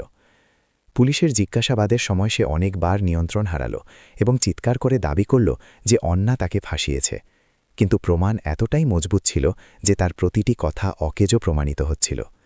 মায়াও নিজের আসল রং দেখিয়ে সমস্ত দোষ রাজীবের ওপর চাপানোর চেষ্টা করল, এটি বলে যে সে কেবল একজন কর্মচারী ছিল যে মালিকের আদেশ মানছিল। অন্না ঘরে পৌঁছেই সবার আগে রাজীবের সমস্ত জিনিসপত্র বের করে দেওয়ার আদেশ দিল, কারণ সে নিজের ব্যক্তিগত জীবন থেকে তার প্রতিটি চিহ্ন মিটিয়ে দিতে চাইছিল। সে চাকরদের বলল যে তার জামা কাপড়, জুতো এবং ঘড়ি সবকিছু দান করে দেওয়া হোক বা ফেলে দেওয়া হোক, যাতে ঘরের শক্তি আবারও পবিত্র হতে পারে। সে নিজের শয়নকক্ষে দেওয়ালের রং বদলানোর এবং নতুন ফার্নিচারের অর্ডার দিল, যাতে পুরনো স্মৃতির কোনো অবশেষ তাকে বিরক্ত না করতে পারে। সে এখন একেবারে নতুন এবং স্বাধীন জীবনের দোরগোড়ায় দাঁড়িয়েছিল। পরের দিন সকালে সে সিঙ্গানিয়া ডায়মন্ডসের সমস্ত কর্মচারীদের একটি সাধারণ সভা ডাকল, যাতে সে তাদের কোম্পানির নতুন ভিশন এবং মূল্যবোধের বিষয়ে ব্যক্তিগতভাবে বলতে পারে। সে সততার সাথে স্বীকার করল যে গত কয়েক মাস কঠিন ছিল, কিন্তু এখন কোম্পানি আবারও নিজের পুরনো গৌরব ফিরে পাওয়ার জন্য পুরোপুরি তৈরি। কর্মচারীরা নিজের মালকিনের আত্মবিশ্বাস দেখে স্বস্তির শ্বাস নিল, এবং তাদের মন থেকে অনিশ্চয়তার সমস্ত মেঘ সরে গেল যা রাজীবের শাসনের সময় ঘনিয়েছিল। মিস্টার শর্মা অন্নাকে জানালেন যে পুলিশ সেই মেকানিককেও গ্রেপ্তার করেছে যে রাজীবের কথায় গাড়ির ব্রেকের সাথে কারসাজি করেছিল। মেকানিক নিজের অপরাধ কবুল করে নিল এবং জানাল যে রাজীব তাকে একটি অনেক বড় অঙ্কের টাকার প্রতিশ্রুতি দিয়েছিল, যাতে সে এই দুর্ঘটনাকে পুরোপুরি প্রাকৃতিক দেখাতে পারে। এই সাক্ষ্য রাজীবের বিরুদ্ধে হত্যার চেষ্টার মামলাকে এতটাই মজবুত করার ছিল যে তার বাঁচা এখন অসম্ভব মনে হচ্ছিল। অন্না ন্যায়ের এই জয়ে একটি গভীর ও দীর্ঘ শ্বাস নিল। কোম্পানির অডিটের সময় এটি জানা গেল যে রাজীব না কেবল তছরূপ করেছিল, বরং অনেক বিশ্বস্ত কর্মচারীদের পিএফ ফান্ডের সাথেও কারসাজি করেছিল। অন্না তৎক্ষণাৎ নিজের ব্যক্তিগত সঞ্চয় থেকে সেই সমস্ত ফান্ডের ভরপাই করার সিদ্ধান্ত নিল, যাতে কোনো নির্দোষ কর্মচারীকে আর্থিক ক্ষতির সম্মুখীন হতে না হয়। এই উদার পদক্ষেপ তাকে কর্মচারীদের মধ্যে এক দেবীর মতো বানিয়ে দিল, এবং কোম্পানির ভেতরে আনুগত্যের এক নতুন পরিবেশ তৈরি হল। সে প্রমাণ করে দিল যে সে কেবল একজন মালকিন নয়, বরং একজন অভিভাবকও। সন্ধ্যায় অন্না বারান্দায় বসে শহরের আলো দেখছিল, যখন তার নিজের সেই রাতের কথা মনে পড়ল যখন সে প্রথমবার অন্ধ হয়েছিল। সে ভাবল যে কিভাবে সেই অন্ধকার তাকে সেই সবকিছু দেখতে সাহায্য করেছিল যা সে নিজের খোলা চোখে কখনো দেখতে পেত না। সে অনুভব করল যে জীবনে আসা প্রতিটি চ্যালেঞ্জ বাস্তবে আমাদের ভেতরে লুকিয়ে থাকা অসীম শক্তির সাথে পরিচয় করানোর একটি মাধ্যম হয়। সে এখন নিজেকে আগের চেয়ে অনেক বেশি পরিপক্ক এবং মানসিকভাবে ভারসাম্যপূর্ণ অনুভব করছিল। রাজীবের পরিবারের কিছু দূরের আত্মীয়রা তাকে ফোন করে আপস করার কথা বলার চেষ্টা করল, কিন্তু অন্না তাদের একটি কথাও শুনল না এবং আইনি প্রক্রিয়া জারি রাখল। সে তাদের স্পষ্ট করে দিল যে যে মানুষ নিজের স্ত্রীর প্রাণ নিতে পারে সে কোনো দয়ার যোগ্য নয়, এবং তাকে আইন অনুযায়ী শাস্তি পেতেই হবে। সে নিজের কথাবার্তায় যে দৃঢ়তা দেখালো তা আত্মীয়দের এটি বুঝিয়ে দিল যে পুরনো এবং দুর্বল অন্না এখন সবসময়কার জন্য শেষ হয়ে গিয়েছে। অন্না সিঙ্গানিয়া ফাউন্ডেশনের অধীনে একটি বিশেষ বিভাগ খুলল, যা দৃষ্টিহীন মহিলাদের ব্যবসায়িক প্রশিক্ষণ এবং কর্মসংস্থানের সুযোগ প্রদান করার কাজ করতে চলেছিল। সে চাইল যে যে কষ্ট সে অনুভব করেছে তা অন্যদের জন্য সাফল্যের পথ হতে পারে, এবং কোনো মহিলা যেন নিজেকে অসহায় না ভাবে।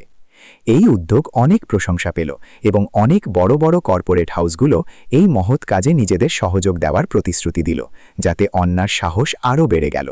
জেলে রাজীবের অবস্থা দিনে দিনে খারাপ হতে থাকল, কারণ সে সেখানে সেই আমোদ প্রমোদ পাচ্ছিল না যার সে অভ্যস্ত ছিল, এবং সে একা ছিল। তার এখন উপলব্ধি হচ্ছিল যে সে যে সাম্রাজ্যকে দখল করার চেষ্টা করেছিল সেটিই তাকে ধুলোয় মিশিয়ে দিল, এবং সে এখন একজন সাধারণ কয়েদি ছিল।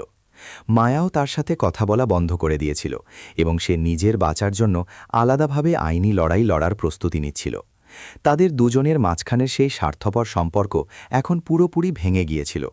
অন্না নিজের ঘরে একটি ছোট মন্দির বানাল, যেখানে সে রোজ সকালে নিজের বাবার ছবির সামনে ধ্যান লাগাত এবং তার থেকে মার্গদর্শনের প্রার্থনা করত। সে অনুভব করল যে তার বাবার সংস্কারই ছিল যা তাকেই কঠিন সময়ে সঠিক পথ দেখিয়েছে এবং তাকে ভেঙে পড়া থেকে পুরোপুরি বাঁচিয়ে দিল। কাকি প্রায়ই তার কাছে এসে বসত এবং তারা দুজনে পুরনো সময়ের কথা বলত, যাতে ঘরের পরিবেশ আবারও খুশিতে ভরে উঠতে শুরু করেছিল। সে খুশি ছিল। যখন পুলিশ রাজীবের গোপন সুইস ব্যাংক অ্যাকাউন্টের বিবরণ অন্নাকে সঁপে দিল, তখন সে এটি দেখে অবাক হয়ে গেল যে সে কত বেশি টাকা চুরি করেছিল। সে সেই সমস্ত টাকা কোম্পানির ঋণ মেটাতে এবং রিসার্চ বিভাগে বিনিয়োগ করার জন্য ব্যবহার করল, যাতে কোম্পানি আবারও কারিগরিভাবে উন্নত হতে পারে। তার এই বুদ্ধিমত্তা শেয়ার বাজারে কোম্পানির শেয়ারের দামকে রেকর্ড স্তরে পৌঁছে দিল এবং বিনিয়োগকারীদের ভরসা আবারও ফিরে এলো।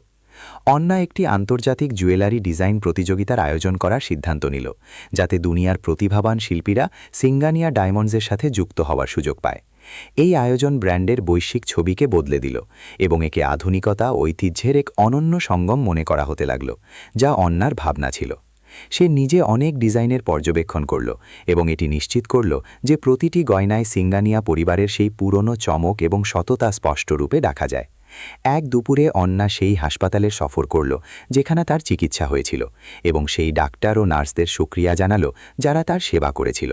সে হাসপাতালের চক্ষু বিভাগের জন্য একটি বড় অঙ্কের টাকা দান করল, যাতে গরিব রোগীদের বিনামূল্যে অপারেশন এবং ওষুধপত্র মিলতে পারে এবং তারা আলো দেখতে পায়। তার এই দয়ালুতা হাসপাতালের স্টাফদের মন জয় করে নিল এবং তাকে এক মসিহা হিসেবে দেখা হতে লাগল, যা অনেক বড় ব্যাপার ছিল। অন্না নিজের জীবনের এই পুরো ঘটনার ওপর একটি বই লেখার মনস্থির করল, যাতে তার কাহিনী আসতে চলা প্রজন্মের জন্য এক প্রেরণা হতে পারে এবং তারা শিখতে পারে। তার মনে হলো যে সত্যি বলা এবং তার জন্য লড়াই করা কখনোই বৃথা যায় না এবং শেষ পর্যন্ত সত্যেরই জয় হয়, চাই পথ যতই কঠিন কেন না হোক। সে ডায়েরি লিখতে শুরু করে দিল, যাতে সে নিজের প্রতিদিনের সংগ্রাম এবং জয়ের অভিজ্ঞতাগুলোকে খুব বিস্তারে নথিভুক্ত করত। বিদেশি ব্যবসায়িক সফরের সময় অন্না অনেক নতুন জোট করল, যাতে সিঙ্গানিয়া ডায়মন্ডসের বিস্তার এখন ইউরোপ এবং আমেরিকার বাজারেও অনেক দ্রুত গতিতে হতে শুরু করেছিল। সে এখন এক বৈশ্বিক ব্যবসায়িক নেতা হিসেবে পরিচিত হতে শুরু করেছিল, যে নিজের শর্তে এবং পুরো স্বচ্ছতার সাথে ব্যবসা করতে পছন্দ করত। তার সাফল্যের প্রতিধ্বনি এখন পুরো দুনিয়ায় শোনা যাচ্ছিল এবং সে নিজের বাবার স্বপ্নগুলোকে নতুন উচ্চতায় নিয়ে যাচ্ছিল। বাড়ি ফিরে আসার পর অন্না দেখল যে কাকি তার জন্য তার পছন্দের খাবার বানিয়েছে এবং পুরো ঘর ফুলের গন্ধে আবারও সুবাসিত হয়ে উঠেছে। সে অনুভব করল যে আসল সুখ কেবল সম্পত্তিতে নয়, বরং সেই বিশ্বস্ত লোকেদের মধ্যে থাকাতে আছে যারা আপনার সুখ দুঃখে সবসময় আপনার পাশে দাঁড়িয়ে থাকে। সে কাকির হাত ধরে তাকে ধন্যবাদ জানালো এবং বলল যে তারা এখন সব সময় একটি পরিবারের মতোই মিলে সাথে থাকবে।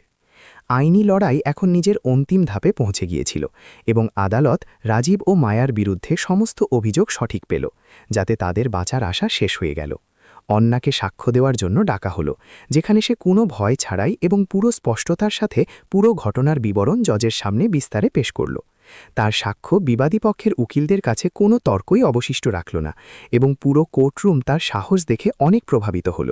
অন্না অনুভব করল যে এখন সে মানসিকভাবে এতটাই মজবুত হয়ে গিয়েছে যে রাজীবের নাম শুনেও তার আর কোনো ক্রোধ বা ঘৃণা অনুভব হতো না। সে তাকে নিজের জীবনের একটি মন্দ স্বপ্ন মনে করে ভুলে গিয়েছিল এবং এখন কেবল ভবিষ্যতের দিকে ইতিবাচকতার সাথে তাকাতে চাইছিল, যা তার অধিকার ছিল। সে নিজের শক্তিকে কেবল নিজের কাজ এবং সমাজ সেবায় লাগানোর সিদ্ধান্ত নিল, যাতে সে নিজের জীবনকে পুরোপুরি সার্থক বানাতে পারে। যখন সে কোর্ট থেকে বাইরে বেরোল, তখন বৃষ্টির হালকা ফোঁটা তার মুখে পড়ল, যা তাকে পুরনো দুঃখগুলো ধুয়ে যাওয়ার একটি অনেক সুন্দর অনুভূতি করাচ্ছিল। সে নিজের মাথা উঁচু করল এবং মেঘের পেছন থেকে বেরিয়ে আসা সূর্যকে দেখল, যা এক নতুন এবং উজ্জ্বল ভোরের প্রতীক হয়ে তার দিকে হাসছিল। সে জানত যে এখন তার জীবনে কেবল আলো আর আলোই হবে এবং কোনো অন্ধকার তাকে আর কখনো ডরাতে পারবে না। অন্না নিজের বিশ্বস্ত বিক্রমকে কোম্পানির স্থায়ী বোর্ড সদস্য নিযুক্ত করল এবং তাকে কোম্পানির ভবিষ্যতের বড় দায়িত্বগুলো সঁপে দিল, যা তার অবদানের জন্য একটি ছোট পুরস্কার ছিল। সে একটি এমন টিম বানালো যা কেবল যোগ্যতা এবং সততার ভিত্তিতে বেছে নেওয়া হয়েছিল এবং যেখানে কোনো ধরনের দুর্নীতির জন্য কোনো জায়গা ছিল না। তার সংগঠন এখন একটি আদর্শ হয়ে গিয়েছিল, যা অন্য কোম্পানিগুলোও নিজেদের ওখানে লাগু করতে চাইছিল। রাতে শোয়ার আগে অন্না নিজের চোখ আরও একবার স্পর্শ করল এবং ঈশ্বরের শুকরিয়া জানাল যে তিনি তাকে আবারও এই সুন্দর দুনিয়া দেখার সুযোগ দিয়েছেন। সে অনুভব করল যে তার চোখের দৃষ্টি কেবল একটি শারীরিক ক্ষমতা নয়, বরং তার আত্মসম্মান রক্ষা করার এক অত্যন্ত শক্তিশালী হাতিয়ারও প্রমাণিত হয়েছিল। সে এখন একটি শান্তিপূর্ণ ঘুমের জন্য তৈরি ছিল, কারণ সে নিজের সমস্ত কর্তব্য পুরো সততা এবং বীরত্বের সাথে পালন করেছিল। আদালতের সেই ঠান্ডা এবং শান্ত ঘরে আজ ন্যায়ের অন্তিম ফয়সালা শোনানো হতে চলেছিল, যার অপেক্ষা অন্যা অনেক ধৈর্যপূর্বক এবং অটুট বিশ্বাসের সাথে করেছিল। জাজ সাহেব যখন নিজের সিট সামলালেন, তখন পুরো হলে একটি ভারী নিস্তব্ধতা ছড়িয়ে পড়ল, যেন সময়ের কাঁটাও এই ঐতিহাসিক মুহূর্তের সাক্ষী হওয়ার জন্য থেমে গিয়েছে। রাজীব এবং মায়া কাঠগড়ায় মাথা নিচু করে দাঁড়িয়েছিল। তাদের সেই পুরনো অহংকার এবং গর্ব এখন পুরোপুরি ধুলোয় মিশে গিয়েছিল এবং তাদের মুখে কেবল হাড়ের কালো ছায়া স্পষ্ট দেখা যাচ্ছিল। অন্যা নিজের জায়গায় বসে পুরো গাম্ভীর্যের সাথে জজের শব্দগুলোকে শুনল, যা তার সংগ্রামের জয়ের এলান করতে চলেছিল। বিচারক নথিপত্রগুলো সূক্ষ্মভাবে অধ্যয়ন করার পর রাজীব সিঙ্গানিয়াকে হত্যার চেষ্টা, জালিয়াতি, প্রতারণা এবং আর্থিক তছরূপের সমস্ত অভিযোগে দোষী সাব্যস্ত করে যাবজ্জীবন কারাদণ্ডের কড়া সাজা শোনালেন। মায়াও অপরাধে সহযোগ করার এবং ষড়যন্ত্র করার জন্য 15 বছরের সশ্রম কারাদণ্ডে সাজা পেল, যা শুনে সে আদালতের মেঝেতে পড়ে ফুপিয়ে ফুপিয়ে কাঁদতে লাগল। অন্যার মুখে না তো কোনো নিষ্ঠুর হাসি ছিল এবং না কোনো দুঃখ, বরং তার মুখে কেবল সেই ন্যায়ের সন্তুষ্টি ছিল যা সে নিজের বুদ্ধিমত্তা এবং ধৈর্য দিয়ে নিজে হাসিল করেছিল। সে অনুভব করল যে তার জীবনের একটি অত্যন্ত কালো এবং যন্ত্রণাদায়ক অধ্যায় আজ সবসময়কার জন্য বন্ধ হয়ে গিয়েছে। যেমনই পুলিশ অপরাধীদের জেলে নিয়ে যাওয়ার জন্য এগিয়ে এলো, রাজীব এক মুহূর্তের জন্য অন্যার দিকে তাকাল। তার চোখে অনুশোচনার একটি আবছা চমক ছিল, কিন্তু এখন অনেক দেরি হয়ে গিয়েছিল। অন্যা নিজের চোখ নিচু করল না, বরং সে সেই বিশ্বাসঘাতক পুরুষকে এক শেষবার পুরো স্পষ্টতা এবং কোনো আবেগ ছাড়াই দেখল যে কখনো তার ভালোবাসার অপমান করেছিল। সে জানত যে তাকে এখন সেই ব্যক্তির সাথে কোনো লেনদেন নেই এবং তার দুনিয়া এখন সেই জেলের গড়াদের থেকে অনেক দূরে সাফল্যের নতুন আকাশে চমকাতে চলেছে। সে শান্তিতে নিজের ব্যাগ ওঠালো এবং গরিমা বা মর্যাদার সাথে আদালত কক্ষ থেকে বাইরের দিকে পা বাড়াল। বাইরে মিডিয়ার একটি বিশাল ভিড় তার অপেক্ষা করছিল। ক্যামেরার ফ্ল্যাশলাইটগুলো চমকাছিল এবং প্রত্যেকে আয়রন লেডি নামে মাশহুর হয়ে যাওয়া অন্যার ইন্টারভিউ নিতে চাইছিল। অন্যা খুব সংক্ষিপ্ত কিন্তু প্রভাবশালী বয়ান দিয়ে বলল যে সত্যকে কিছু সময়ের জন্য বিপর্যস্ত করা যেতে পারে, কিন্তু তাকে কখনোই পুরোপুরি পরাজিত করা সম্ভব নয়। সে নিজের সাফল্যের কৃতিত্ব নিজের সততা এবং নিজের বাবার সংস্কারকে দিল, যারা তাকে কখনোই অন্যায়ের সামনে মাথা নোয়ানো শেখাননি এবং সবসময় সত্যের সাথে দাঁড়িয়ে থাকার শক্তি দিয়েছিলেন।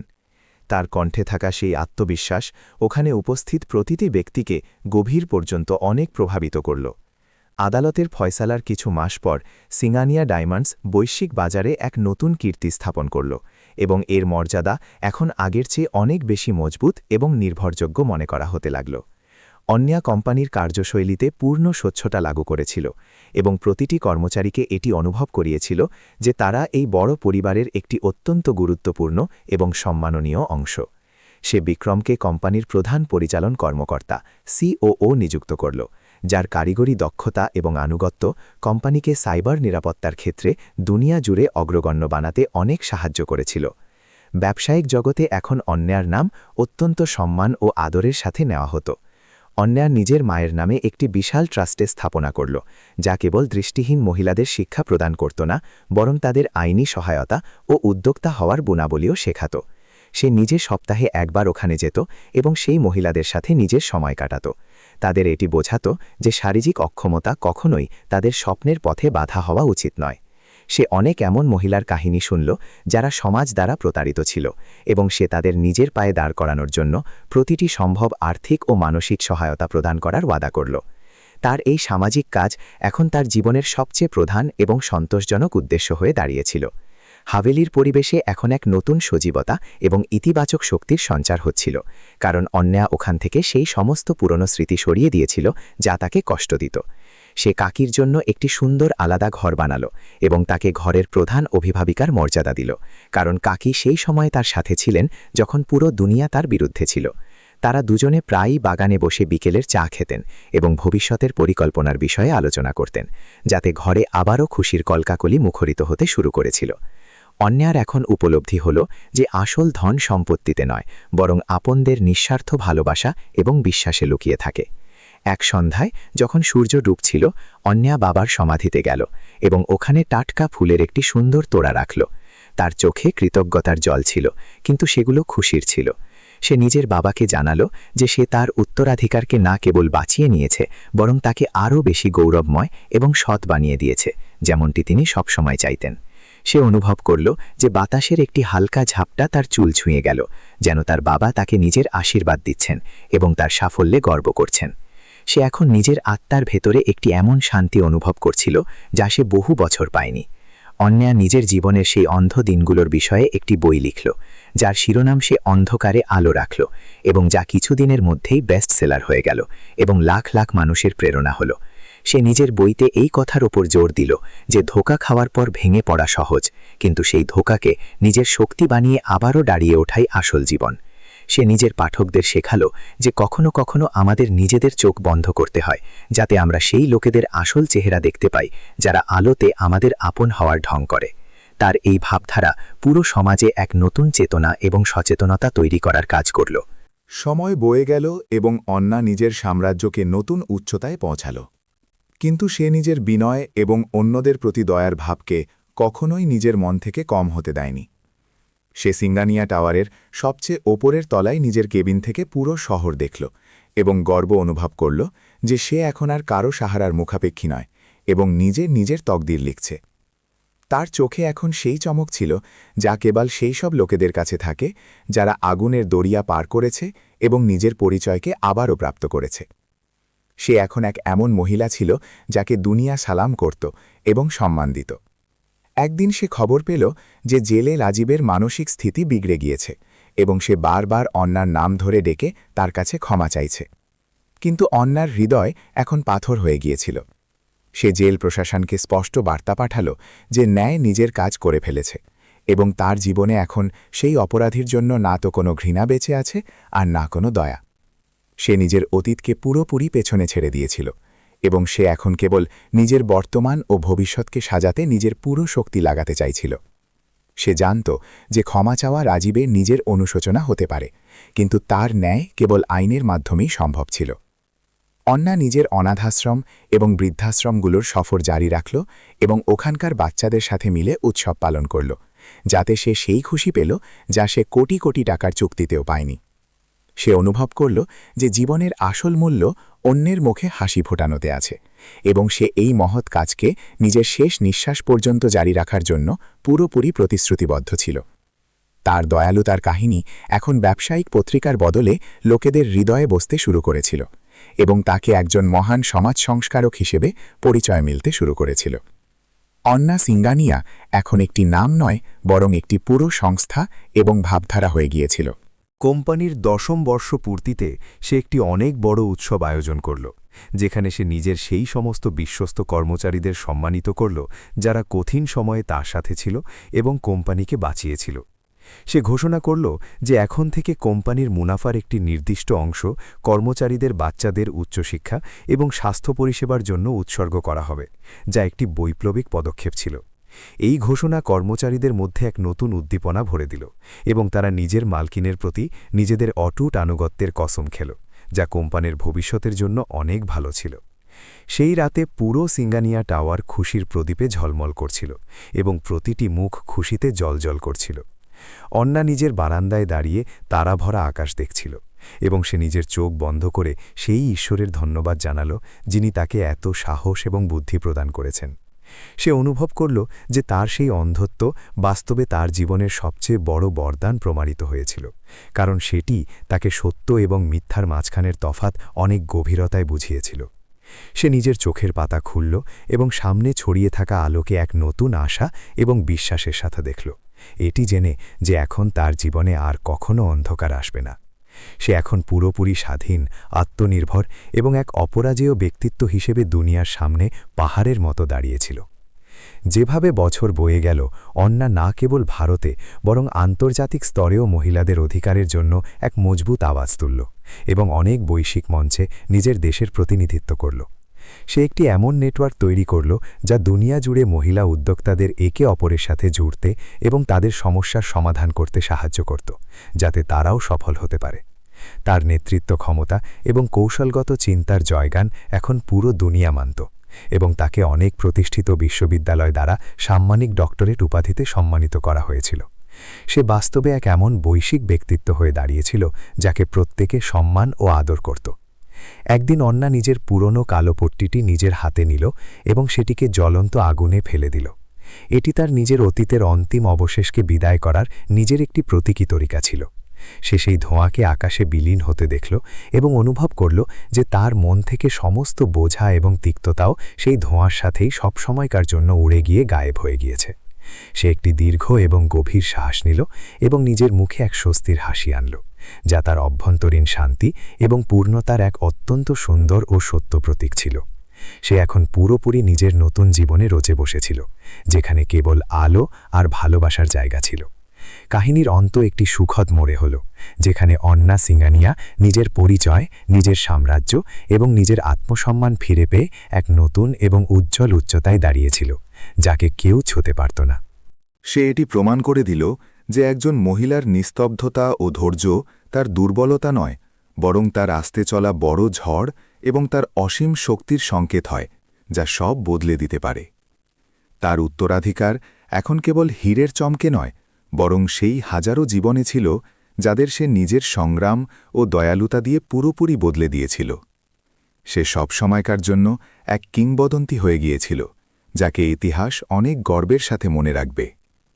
অন্না নিজের চোখ আরও একবার নিজের আঙুল দিয়ে স্পর্শ করল এবং সেই অদ্ভুত দৃষ্টির জন্য কৃতজ্ঞতা প্রকাশ করল, যা তাকে জীবনের আসল সত্য দেখাল এবং তাকে এক নতুন জন্ম দিল।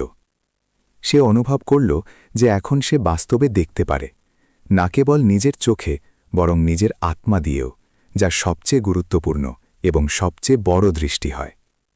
সে নিজের কার্যালয়ের টেবিলে বসে পরবর্তী বড় প্রকল্পের ফাইলগুলো দেখছিল, কিন্তু তার মন পুরোপুরি শান্ত ও স্থির ছিল, যা তার জয়ের লক্ষণ ছিল। সে জানত যে তার ভবিষ্যৎ এখন সুরক্ষিত এবং সে নিজের শর্তে এটি বাঁচবে। পুরো দুনিয়ার জন্য অন্না সিঙ্গানিয়া এক সফল ব্যবসায়ী ছিল, কিন্তু তার আপনদের জন্য সে এক এমন যোদ্ধা ছিল যে হার মেনে নেওয়ার বদলে নিজের ভাগ্যকে নিজে বদলানোর অত্যন্ত কঠিন রাস্তা বেছে নিয়েছিল।